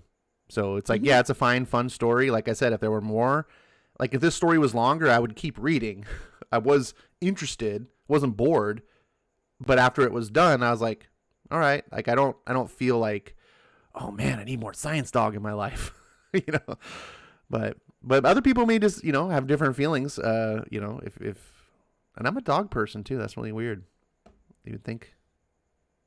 Well, see, that's funny that you say that, because Science Dog is a dog person too. Oh, two different types of dog people. Now, on to the brilliant, The amazing assassination. Assassination Boys trip. Um, get two dudes, kind of, just camping out, like eating, kind of reminiscing, talking to each other, and ultimately, someone walks up, and they're like, they do the whole hey, who are you thing, and they know who each other is, and they basically start doing all the smack talking, who's bigger, who's badder, who's this, who's that. There's even some really nice dialogue about a friend dropping a mice into a cage, a terrarium or whatever with the snake, and never getting a fighting chance because the mouse always got knocked out first. Well, what would it look like if the mouse won? The mouse would be owner's new favorite pet and strongest pet. So anyway, after the face off, after all the smack, getting ready to throw down. But the guy that walked up shows that he's got his whole crew with me. So if you go against him, you go against all these guys. And right as that happens, you hear someone yell off in the distance, and they say, "And I said, are these the bad guys? All the bad guys?" And they say, "Yeah." And then that person in the car that's way off in the distance just starts sniping all the people from the biker gang dude's crew. So they all start throwing down. They're all going back and forth. And after the last man is standing, who's the original guys, they get a phone call from this lady, to come to find out, like, she's getting pressed by some other assassins, and she needs them back because people are coming up against her. And then they flash to this person who I do not know this person is, but it is another one of the assassins, and he says, I'm a professional killer. I want what any professional killer would want. We want you all dead, and this is just the start. Ash, how did you feel about this one? Well, you can tell by my sarcastic demeanor in the beginning that this was not anything that I was thrilled about. Assassination was a book that came out, like a couple years back. I'm really surprised that I got anything in this series. I think it only had like 3 issues. I did not like the book Assassination. I am not a fan of Erica Henderson. I always want to call her Jessica. Erica Henderson's art. She's the Squirrel Girl artist. And especially, I mean, look, cartoon art has its place, but in a action story about assassins, I kind of want to see an artist that is really good at drawing action and badass looking characters. Not her art is not the right way for it, for me. I know people who did like the Assassination series, so maybe I'm just not getting it. Maybe this is just something I don't appreciate. The concept of this, of all the world's greatest assassins, because that's what the original series is, all the world's greatest assassins all end up getting killed. And so basically these are the not greatest assassins that are left in the world, and now they're killing each other for some reason. And it's not even in exciting ways. It's just, I don't want to I don't want to beat a dead horse. It didn't work for me. I'm there with you. I would say if we could have gotten an art change, not even a colors change, because I like the colors I was fine with, but yeah, the line art itself, if it could have been more act, it would be a series that I would go back and I would kind of check out, because the premise alone was all right. Like, it's funny, as I was reading this, I was like, I get die vibes from this, but this would be a version of it that I can probably deal with a little bit more, because it was definitely considerably less gory and whatnot, as opposed to die. But I like, ultimately, once we got towards the end, and I kind of like, the end didn't really hook me. It definitely was, like, hey, you had to have read Assassination to know this one. And then I thought about it like you thought about it. I'm not very familiar with it, so I didn't know if it was still going on. But I was like, Assassination is not a new book. It must still be ongoing. Otherwise, like, what else are they leading to? But of course, I say that in ignorance. I've never read the book at all. But I will say this. It's funny, because I was in the shop today when I was going to pick up Skybound #4 and Chariot #5. I was like, man, what is the name of that book that someone was just telling me about like these like 6 sidekicks and like the guy gets killed and they all used to like work with him on different TV shows and like now they're trying to figure out who killed him. And then I'm reading through this and it was like, oh yeah, this guy Kyle Starks has done this and this and this and the 6 sidekicks of Trigger Keaton. And I was like, oh my gosh, I wish I would have freaking known that when I was in the shop because that was the book that I was looking for because the premise sounded interesting. So at the very least, though I'm not into her art, I'm starting to get an idea that I might be kind of into some of this guy. And then like Old Head was another book that they were talking about, and I saw previews of Old Head, and it seemed like kind of interesting to me, minus the Dracula part. But like I'm considered an old head, and I'm down for a book about like old heads because I'm old.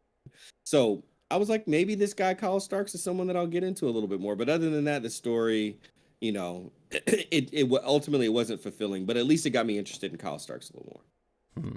And that is Skybound X 1 through 3 so far. A total of 10 is what we're going to be getting. The fourth one did come out today. No, 5. We're getting 5.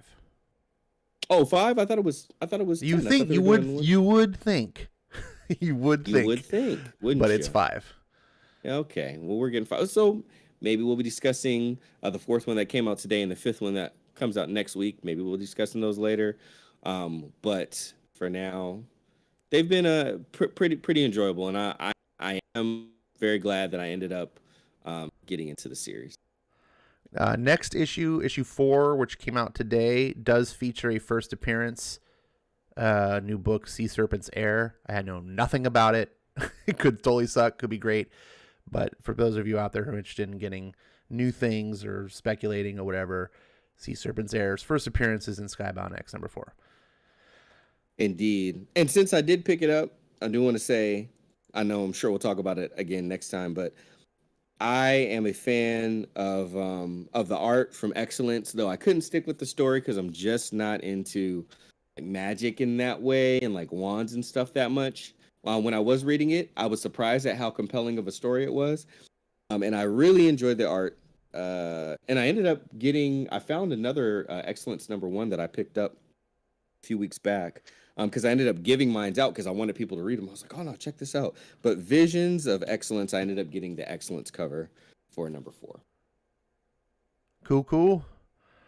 All right, well, let's on to the main event. What everyone's really here for, Firepower 13. It feels, God, I was going through and I was like, did I miss an issue? Or I thought we did 13, but apparently we did 12.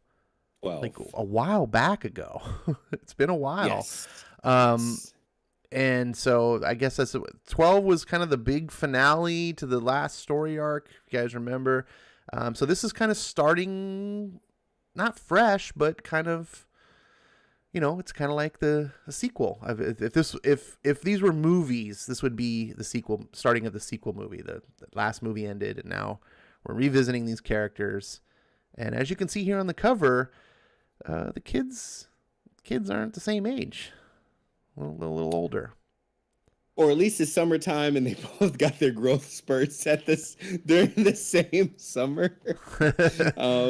That was one of the things that I did point out, though, and something that is a little nebulous within the story. I think we'll talk about the timing a little, and how they dealt with time a little more at the end.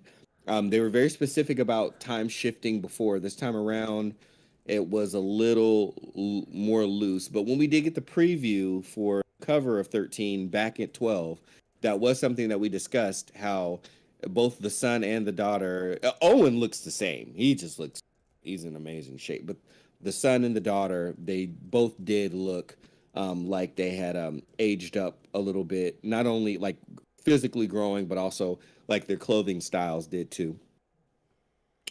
But to catch us all up, previously, Owen and Weilun pursue Chao Fang deep under the Temple of the Flaming Fist, only to discover the truth. The dragon within appears to have been just another myth. With Chao Fang defeated and the battle over, Owen finally gets the chance to make peace with Ling Zan, but their reunion is clouded by the deception of her death. Back on the island of the Scorched Earth clan, the Serpent's Omen attacks the Johnson family. Even though they stop the assassin snakes this time, it leaves an eerie feeling that the war might not yet be over. We get an opening scene of them back at the house. Owen waking up, Kelly still in bed. Things seem a lot more serene and chill. Back on the island, we get Ling Zan waking up alone in her bed in her birthday suit. Um, Very much looking alone, walking out and embracing the breeze of the outside. It seems like an assistant comes up and is just talking to her about how, she's late and she's not going to be ready. And, um, just kind of asking about Owen, like, hey, he saw you. And she's just talking about how Owen's life is different now. And he's got a whole family and a wife. And she doesn't want to get in between that. But the assistant says, but you do want to get in between that. You do want to get him back. Don't you? And Ling Zan is kind of frozen and doesn't quite have a response to that. Ash, how did you feel about the first scene of the book? Getting towards that love triangle thing that I was talking about before. Seems clear that this at some point is going to become a deal right from that scene. But you do, don't you? Like, she can't respond. Like, and the heart wants what the heart wants. I hope it's done well. So far, everything in this book has been done well. I mean, if we talked before, I'm not a big fan of love triangles, especially in cases where I like all the characters. Like, someone is gonna get hurt bad. Like, I don't know. And I hate that. I hate them much more than people hate the whole thing we talked about earlier with like killing off your characters. I would rather see characters murdered every issue than love triangles, but sometimes you just gotta have faith in the writer, and Kirkman I trust. So see where it goes. Yeah, I'm with you. Like, that's the one of the first things that I thought about. It was like, oh, they're starting to go more towards that love triangle thing. Like, excuse me. I wonder how Ash, felt about that. So, I was thinking of you as they brought that part up. Like, I saw it coming. Like, I figured it was just a matter of time before Kirkman went back to it. I was just like, which strand does he want to address first? Does he want to, like, he's opened up a lot of things. Does he want to tie something else up first, or does he want to go to this next? And I guess it makes sense because they've all gone so far away. So now, like you said, it seems like a reset. At all the pieces are back on the board, kind of in their starting positions. So now things can start to move back towards Ling Zan and Owen. So it made sense to me, and I'll judge it based off of what the results are going to be. I'm not completely against love triangles, but I do understand how you feel about them. A little perplexing when you like everybody involved, but someone's going to get hurt. Also, keep in mind, Kirkman is not above killing someone in the triangle, Walking Dead. And, that's sometimes how he solves the problem. And, I'm not going to predict this. I don't think it's where it's going, but I wouldn't be shocked if, I forget the name of the wife in this. Kelly. If Kelly died, then that creates a whole new situation, because now the love, your first love, is there. And, of course, now it's complicated because you have kids. It's not, I don't know.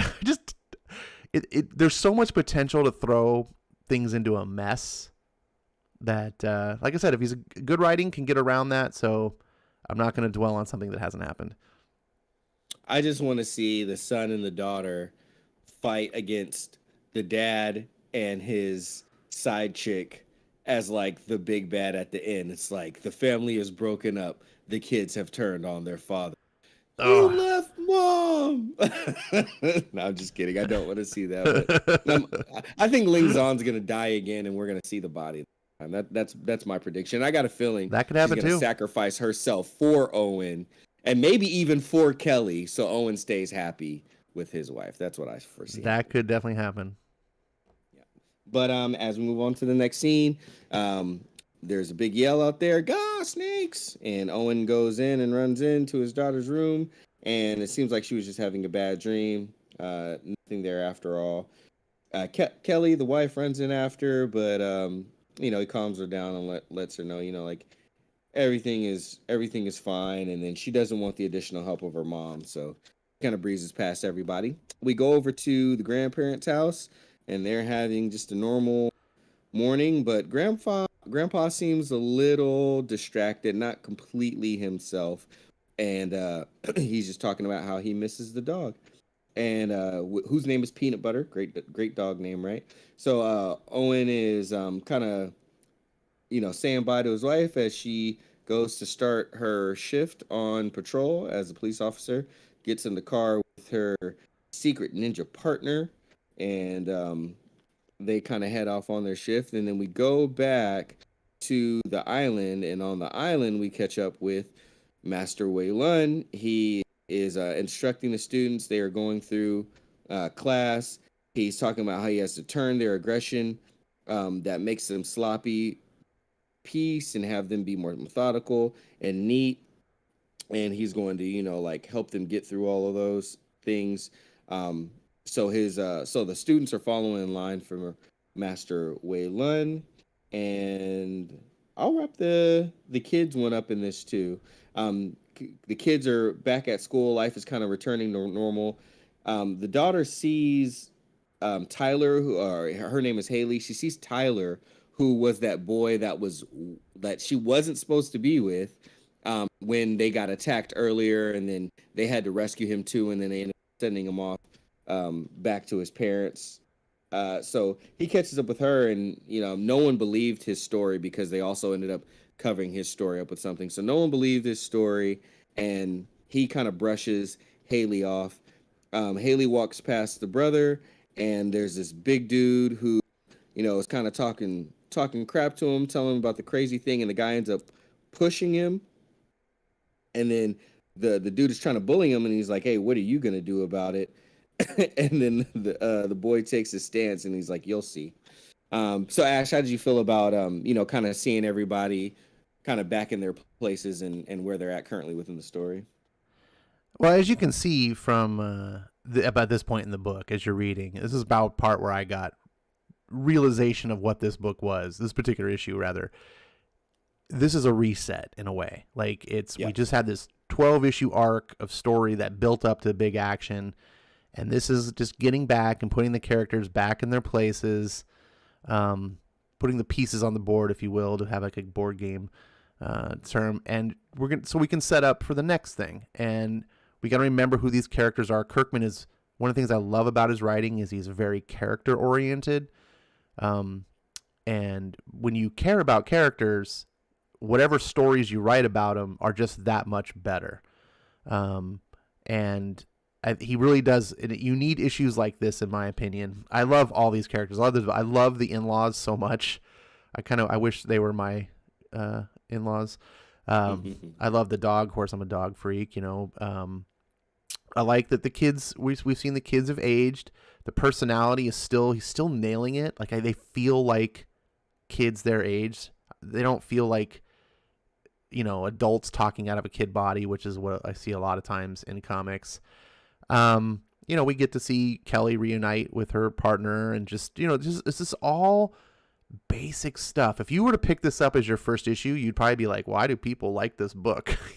Like what's but this is definitely kind of an unwinding issue. It's the calm before the storm, obviously, and we're revisiting one by one, and we get to go to Master Wei Lun, and he's teaching the students.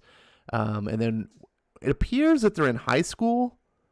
It doesn't really clearly say, but it is clear that they've aged up. And I'm going to guess high school. I'm going to say like freshman high school, maybe. And I'm thinking that the daughter might have a crush on Tyler somewhat. Uh-huh. And he just wants nothing to do with her. He's just like, get the fuck away. And that's really just bothers her. So she's, having problems. And brother's like, hey, what's up? And doesn't get any response from her. And then he runs into the bully. And all of this is so like nominal to someone who may be jumping in just now. But to me, it was so nice as like kind of a side break of like remembering who these characters are, reestablishing the growth of like how the past has affected them, so where they are now.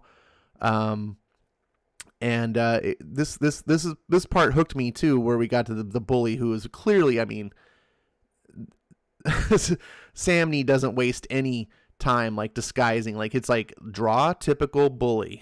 Like how can you visually imply that this guy's a bully, which it worked for me. And now this what's the boy's name? It's Haley and I forgot his name. Yeah, I'm so bad at their names. I gotta write them down. Anyways, he's not the chubby little kid anymore, and now he's learned to fight, and we're gonna see what happens. Indeed, we do. So on that note, as he takes his stance, we go over to Owen back at the shop, the furniture shop. He's working, just saying he letting his coworker know, whose name is Larry, that he was behind, from being away, so he just jumped right in and started getting to it. But his cell phone rings and he answers it, and we get the panel. He did what? From there, we go back to the island, Temple of the Flaming Fist, and we get this one is dang it, I'm trying to remember his name. It's because Chow Fang is in the jail cell, and the person that came to visit him, talk to him, is something Zhang. Do you remember this guy's name? No, I need to really write. That's something to put my to-do list, is write down a list of these names. I think I actually have a list of the names too, because I kept writing them down to try to like remember them, but it had just been a little while since then. But anyway, this was the person that was Owen's rival when he was at the school, and then ultimately ended up coming back to him to let him know that... Is it Ma Guang or something like that? Ma Guang, thank you. Ma Guang is Ma Guang. Very good. So it's Ma Guang, who also defected from the Temple of the Flaming Fist when Master Wei Lun had left to join the Scorched Earth clan. He's just talking to him, and this was one of my favorite parts from the book. And I actually sent this to someone. He says, "All these years I stood by you. I turned a blind eye to what I saw, writing it off as you being overwhelmed in Wei Lun's absence. I always thought you were struggling to hold it all together, so I was willing to cut you some slack. Now I see I was wrong to ignore all those red flags. You weren't overwhelmed. You had just turned your back on everything you held sacred for a bunch of lies." But the Chow Fang is kind of showing, that he is remorseful and in a way asking for forgiveness. But Ma Guang just lets him know, hey, I will, I hope you're nice and comfy in there. Letting him know that he will come back and check on him. So we see that there may be some progress in that way. But also, as that is occurring, there's a little tiny serpent that slithers right past Ma Guang's feet. Yep. So what did you think about those two parts, Ash? Well, the back in the shop was more of what we've been seeing, all the characters kind of being put back in their starting places, and seeing how things may have slightly changed, if at all. Interesting part was the third frame here on the left with oh geez, Owen. I'm so, my brain is widening. This isn't really neither here nor there, but I just found it interesting because I've always thought that the one weakness that Samney had for me was he didn't seem to be able to draw Asian people looking Asian. Like, I just was, whatever, this is how Asian people look like in his world, like how he draws, that's his thing. But then I saw this picture here and I'm like, wow, Owen looks really Asian. like he really looks like, oh, he could be, he's Chinese. And then we go back and I don't know if that's just something he's just not used to drawing. And I was like, I kind of wish we saw more of that. But like I said, it's neither here nor there. It just was a standout. the scene next that we get in the jail, I very much like that dialogue that you read, and the serpent. I love the ominous foreshadowing that Kirkman likes to do, and I like that he's subtle about it. He doesn't just, put a neon sign and put an arrow and be like, you need to pay, he expects a little bit that the reader's going to be paying attention here. And hopefully you were. Hopefully, I mean, obviously now everyone that's listening to this is going to be, we just pointed the arrow for you. But as, RDV pointed out in the comments about the dragon in the previous issue, he says we saw the dragon, and I was like, well, we didn't really see the dragon, but we did see some compelling physical evidence of something. So I like that. I'm very much curious to know more about these serpents. I think that's what's going to be this next arc. Absolutely, yeah. The serpents are going to be a big part of this. Yeah, I enjoyed it too. The dialogue was awesome. We see, everything going back into place, but with its own little twist. It's all been updated. With updates, Owen has to go and pick up his son, and he was just talking about how he thrashed 3 8th graders that were all bigger than him. But as they're picking up his daughter, he had already told her earlier that because she was sick, she didn't have to go to school that day, but she ended up wanting to go anyway. But now that she sees him and she sees that that her brother is leaving early, she's just like, he's like, yeah, if you want to come home, that's fine. I already gave you the offer earlier. Just go, get signed out or whatever. And she's like, oh, thanks, Dad. And then Owen sees Tyler, and Tyler's just looking over there with that single bead of sweat, looking kind of shook, like, I'm staying away from your family. You guys got some crazy stuff going on. And I tried to tell people too, but no one believed me, so I'm just gonna steer clear. Anyway, we go over to like a bank robbery or some sort of, actually, let's just say a robbery that's taking place, and this guy with a cap and a shotgun rolls into the spot, and he's like, he's got a gun. And we see Kelly and her partner is there, and they're like, holy crap, they are not in a position to take much action. Kelly's got a cup of coffee in her hand, and looks like her partner's got the donuts. But Kelly drops the coffee out of her hand, lets it go down next to her foot, kicks the coffee up, hits the bad guy right in the face. Her partner sweeps low. Kelly does looks like a maybe a flying roundhouse, but at least she goes high where her partner goes low. She catches her partner catches the shotgun, and they dap up Kung Fu cops, and that bad dude has been dispatched. And then we go back over to Owen. Owen and his 2 kids, they're doing some training together. And, the son is basically just saying like, hey, they started it, Dad. It wasn't me. But why don't you teach us how to throw a fireball? And he's like, no way. After what you did today, not going to teach you like such a deadly thing.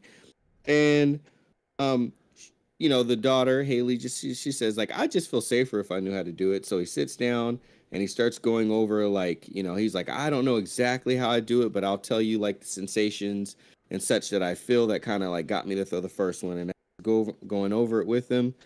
They're sitting down, and Haley is the one who is able to harness it, and she conjures up a fireball. But she starts freaking out. She's like, I don't know what to do with it. And he's like, throw it. And she throws it at her dad, and he has to like jump up and do splits out of the way. And then it almost hits her mom, and she has to like kind of go out of the way and dodge it. Owen kind of puts out the fire over on the house, and everybody's just kind of talking about how Haley is how they're surprised that she's able to throw a fireball. What do you think about that chain of events, Ash? That was kind of a big reveal.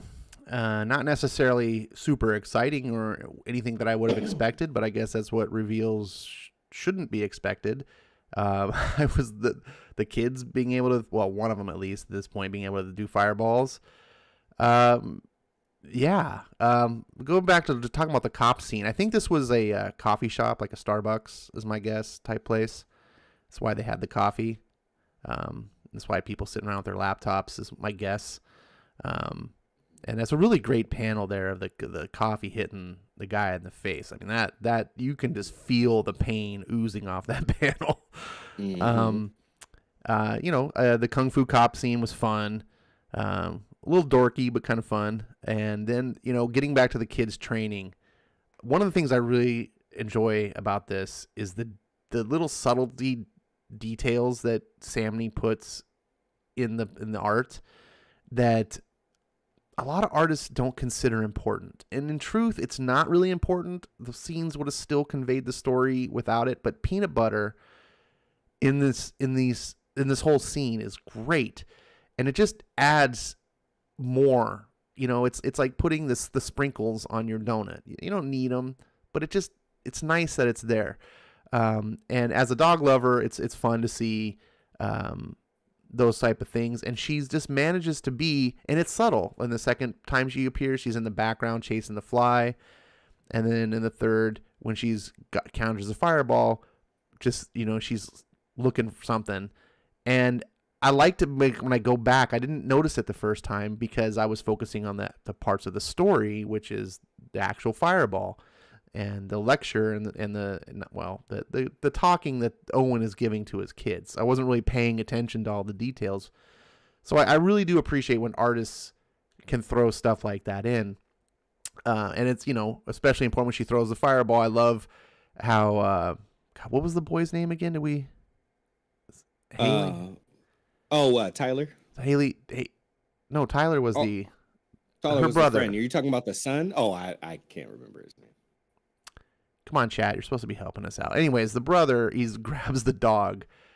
And it's just, again, it's to me, maybe other people don't care, but he's running when mom comes home and she's like, whoa, and she thinks Owen threw the fireball, so she's lecturing him, and then he's like, well, actually, it wasn't me. It was, Haley. And she's like, what? You did that? And the boy's coming. And it just puts a smile on my face, like seeing that scene, the way he's holding the dog. It's so lifelike. It's little details like that, the subtleties that turn a scene and make you relate to it all the more, because it's not just trying to tell it in a very clinical fashion. It adds life to the scene, if that makes sense. And so I really appreciate that. And like I said, again, I'm interested. Here's a big plot point. Haley can throw fireballs, and apparently she was more adept at it than even her father. Yeah, definitely. That's the one that I saw coming. I thought it was going to be her. One,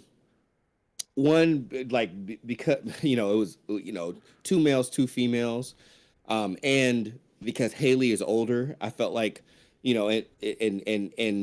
part of it was him talking about how emotional he was. So since she's at that age where, one, she's female, so she's naturally more of an emotional type creature, and then two, she is of that age where hormones and all of those additional emotions and stuff start to flare up. I thought that he had kind of set her up as the heir apparent, so to speak, to be able to throw the fireballs.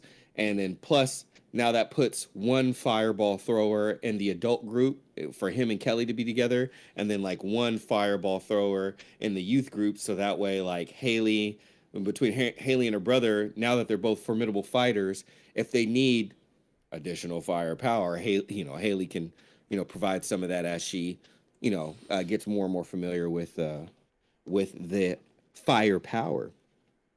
To wrap it up, we got the family dinner scene. Taco Tuesday. It's Taco Tuesday. Everybody throwing down on the tacos, tortilla chips, the good stuff. But it does feel a little eerie that they're having a family dinner night, and everybody just feels like, they're just one odd thing away from, something bad occurring and them being right back in that fight or flight mode. But of course, Owen, as much as he's dealt with it and as much as he wants it all to be done, he's like, maybe we lucked out and all the craziness is behind us. I love his, ridiculous, out of place optimism.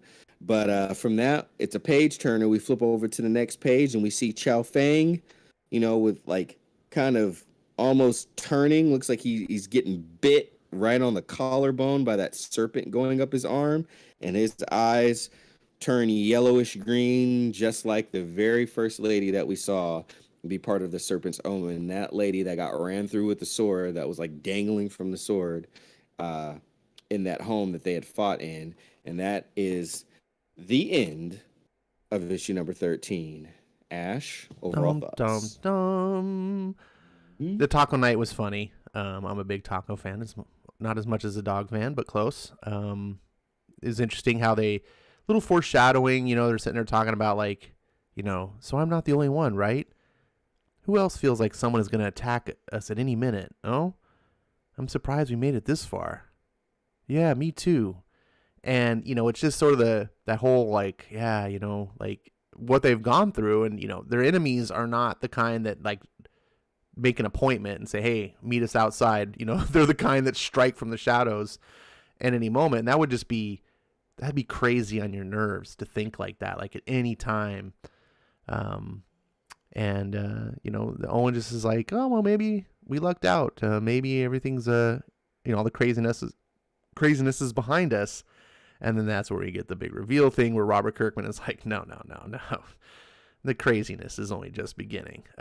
And basically this issue was a prologue, in my opinion, for what's to come. It set everything up. It gave me lots of fun moments.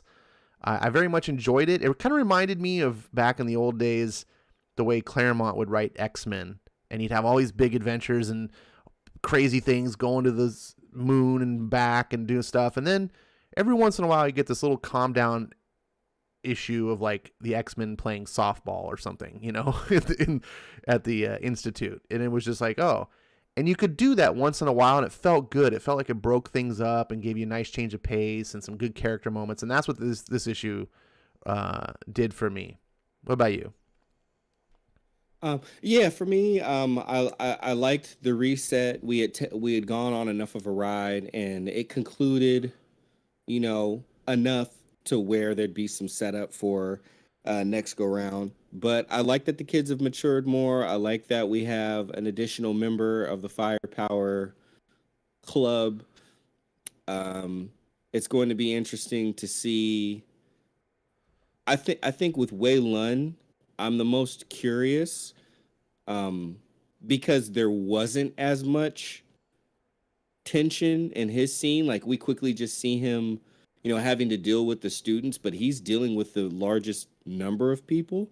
So I feel like there's and it wasn't so apparent that there was some sort of strife. So I want to see what kind of spirals out of that. But I think naturally, of course, we know Chao Feng is going to be, he's going to continue to be a factor. And we know Ling Zan is going to continue to be a factor, you know, as well. So since they weren't so overt with what's going on with Wei Lun, that to me naturally, I'm like, okay, you told me who to be concerned about, so I'm going to be concerned about the one that you didn't tell me, because that's probably the one that you're going to throw the biggest curveball at. So, speculation here.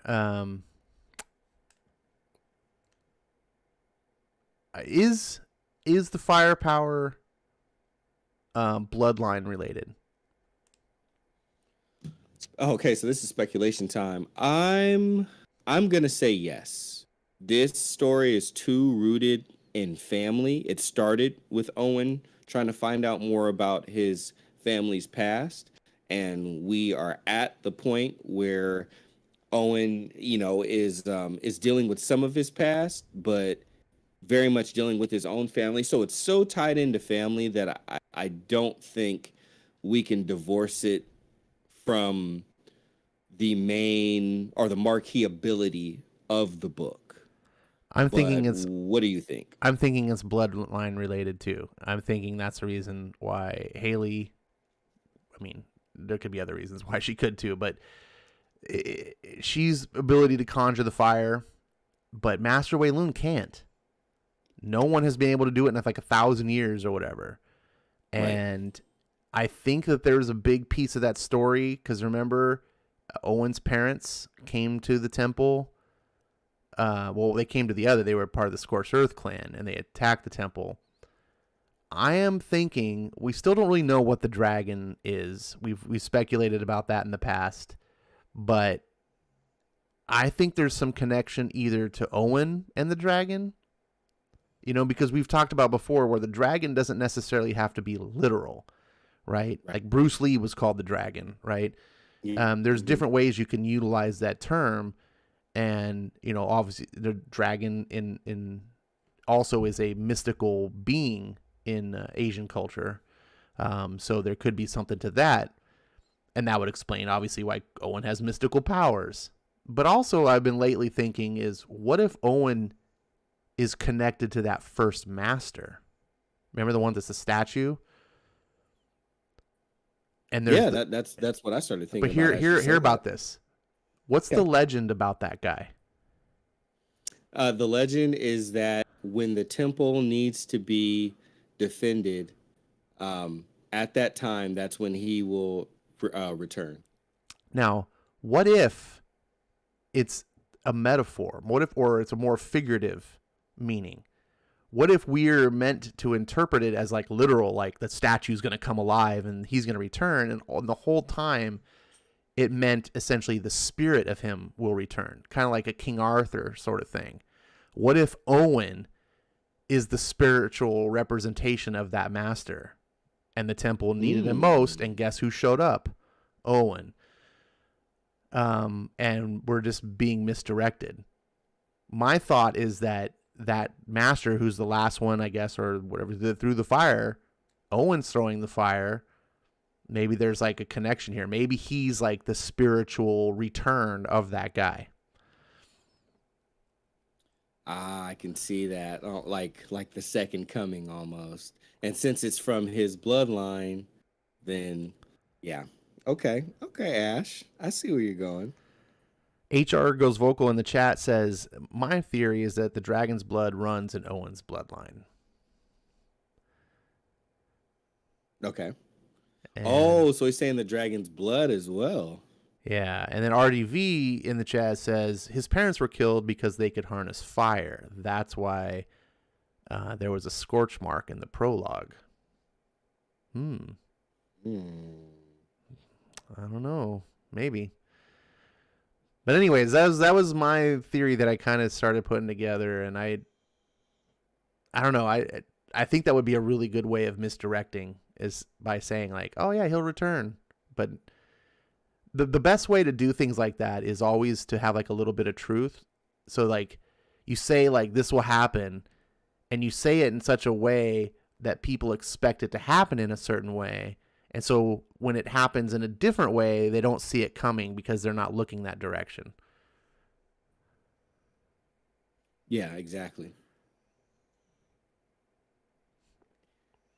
We will see. I mean, I'm going to continue to go along for the ride. I was curious how number 13 with Hemi, I'm like, okay, I'm coming down from 12. What's number 13 going to do?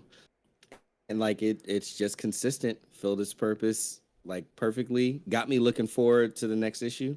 So I'm along for the ride. I want to say one thing before we wrap this up. If you're new to Firepower, like for example, if this was the first issue you read, do not take this as an example of the book.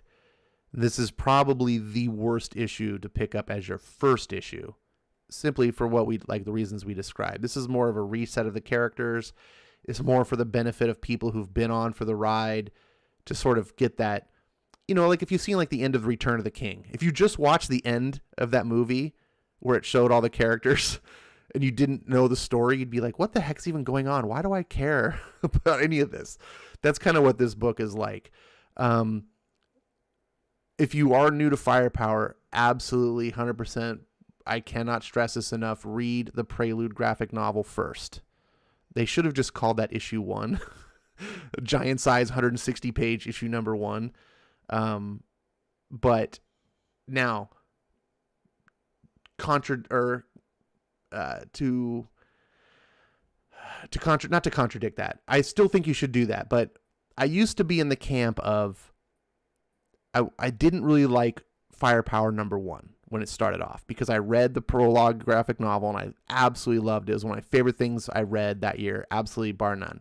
And then it jumps ahead 15 years, and then all of a sudden Owen's got a family and kids and all these things, and I'm like, what the hell am I reading now? Like, I wanted to read, badass kung fu master at the temple Owen, not family life Owen. And I was a little dismayed. But, I gave it a chance, and I was like, it's still Kirkman, it's still the story. I'm going to keep going with it. And now I really, as I kind of suspected back then, I've now confirmed that I trust is like Kirkman had a vision. He knew what he was doing and where he was going. And now I wouldn't want to go back.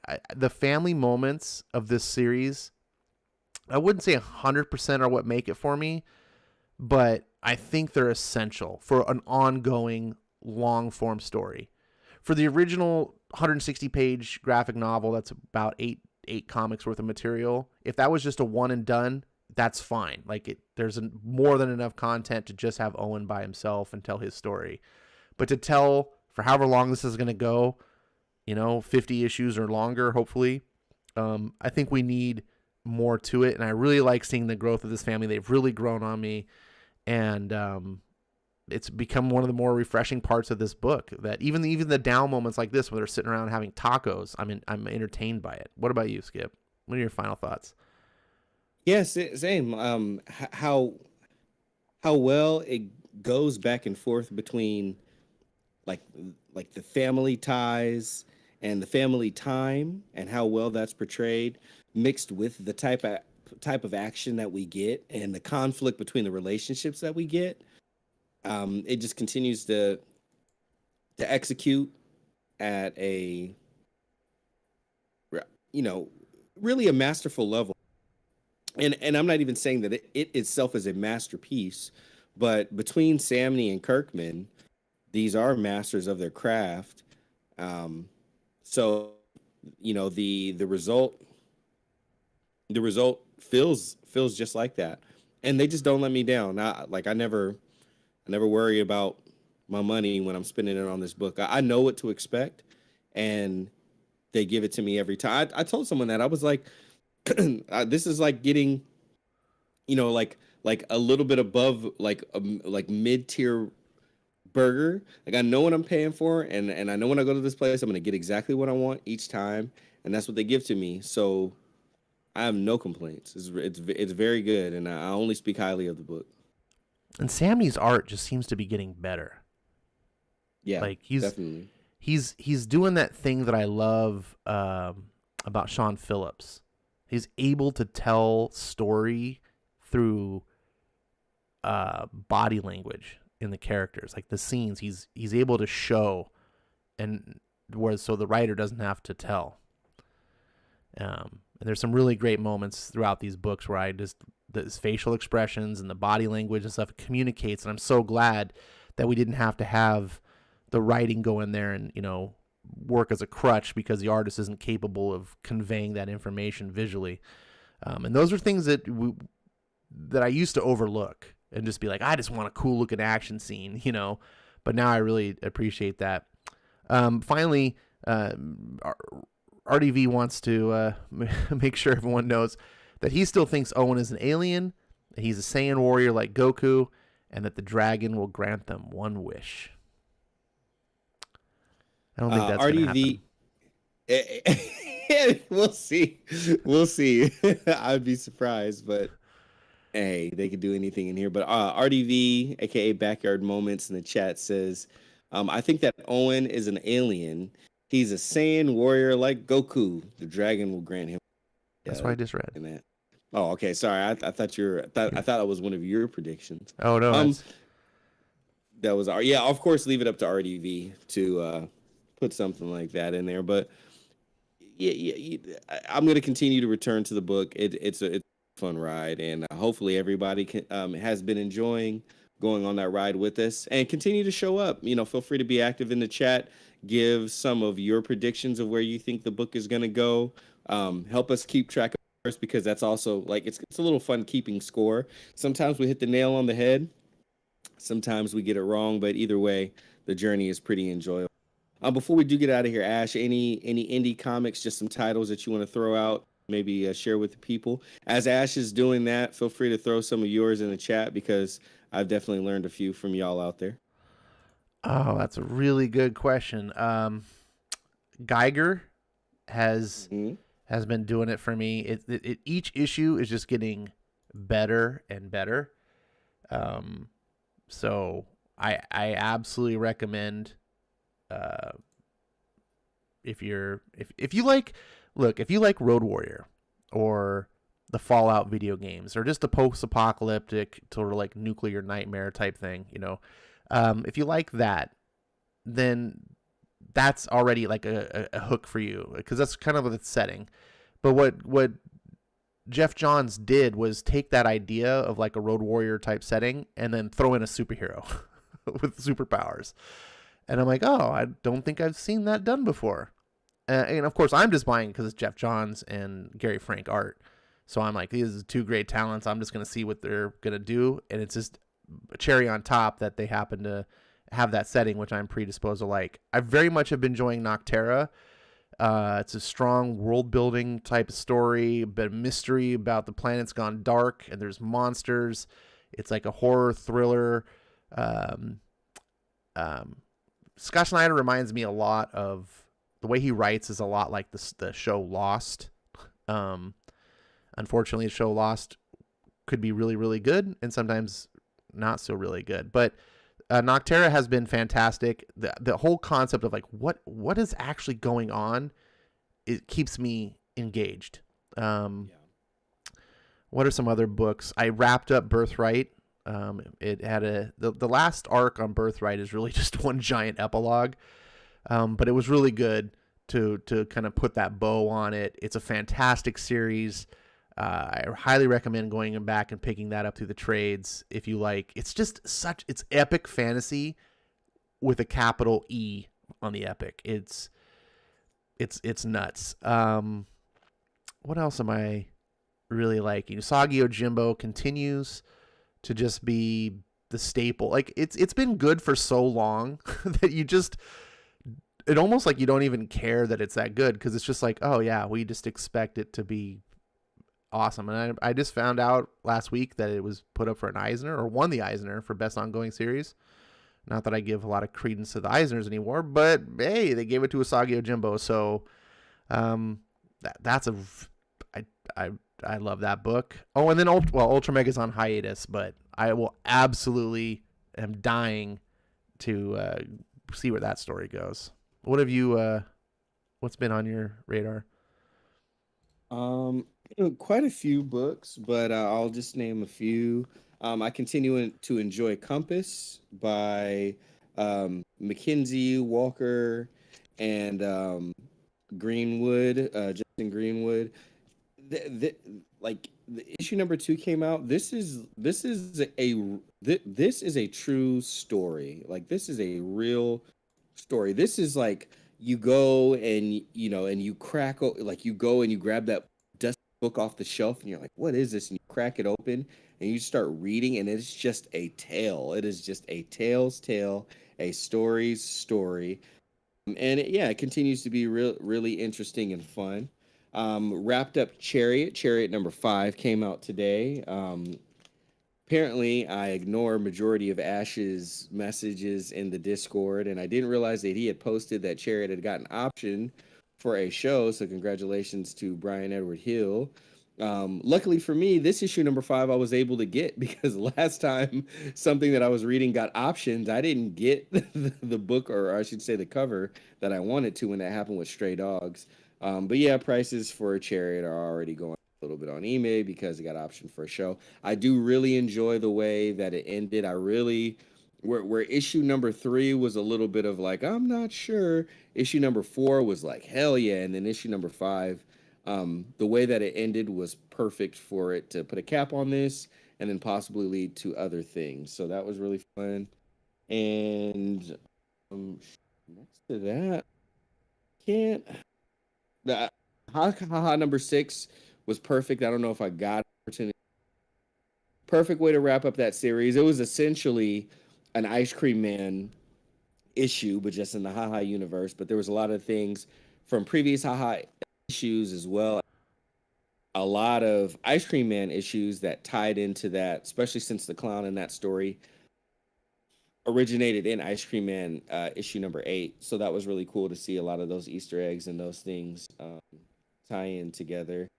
And I feel like I've read a bunch of other books, but when my book, like I read so much, if my books aren't around within that's my problem. I gotta get to them. they go out of sight, out of mind. But it reminded me of another book that I've just been gaga over. Not quite as much as ULTRAMEGA, but it was pretty good. Is this Snow Angels, and it's only available on Comixology, and I am in love with this book. Every issue is just Lemire putting on a clinic of how to write comic books, where you get the end and it's like boom, boom, boom, cliffhanger. You're like, what the hell? Then you get the next issue and he answers everything like what was going to happen next. You get it. And then boom, the story goes somewhere else. You're like, oh my God. And he keeps you so engaged. It's not my like favorite comic that I've ever read necessarily, but how well it does pacing and just keeps you on the edge of your seat of like what's going to happen. Bravo, Jeff Lemire. It's fantastic. And also, speaking of Jeff Lemire, I don't mention this book nearly enough because I feel like I'm the only one that reads it. And it's bad, but it's one of my favorite books is Ascender. That book's still coming out. And it's really cool. And yeah, check that series out. So many good indie books right now. And so many. It's cool to see more and more people like become active in him, like give him chances and embrace him. I do want to give a shout out to Perch. He's been doing quite a few indie books over there on his channel, but it's nice to see people promote them more. You know, here and there you can go to different channels and they may get mentioned. The big two is still the source of majority of the big conversation, but more and more. And I don't even want to say there's so many more people that just aren't reading Marvel and DC. That could be the case, that could not. But I tell you what I know is the case.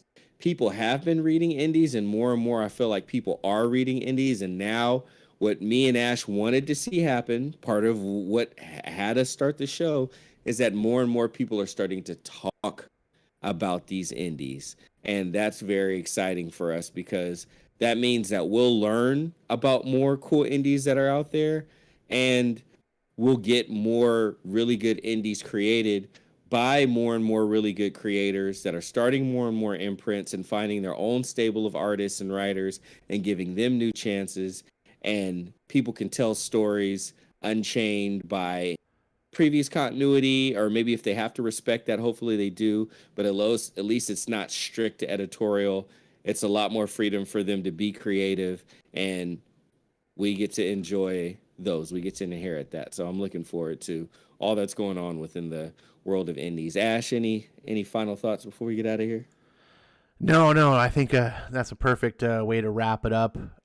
Read more indies. # read good comics. And if you find good comics, use that hashtag on Twitter. I try to promotion.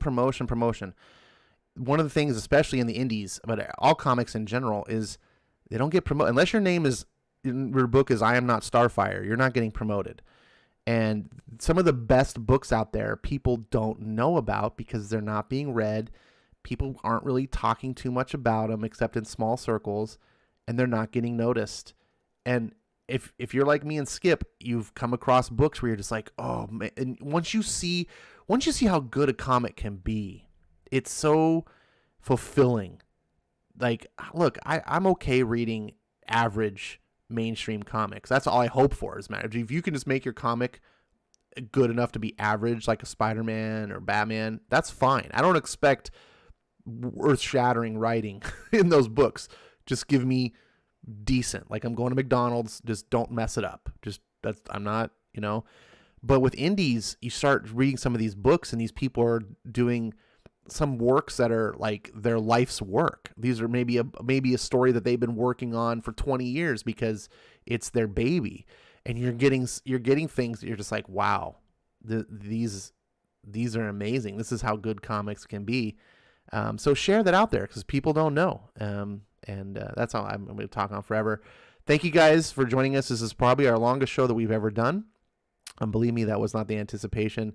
We are going to try to bring it down to shorter lengths. But if you made it this far, absolutely appreciate you being here. Skip does too. Skip, I appreciate you being here because I know that you're still fighting off a little bit of sickness. So I hope you're getting better soon and you're 100% by the next episode. And I'll just let Skip say the goodbye. Thanks for coming out. God bless you. Good night.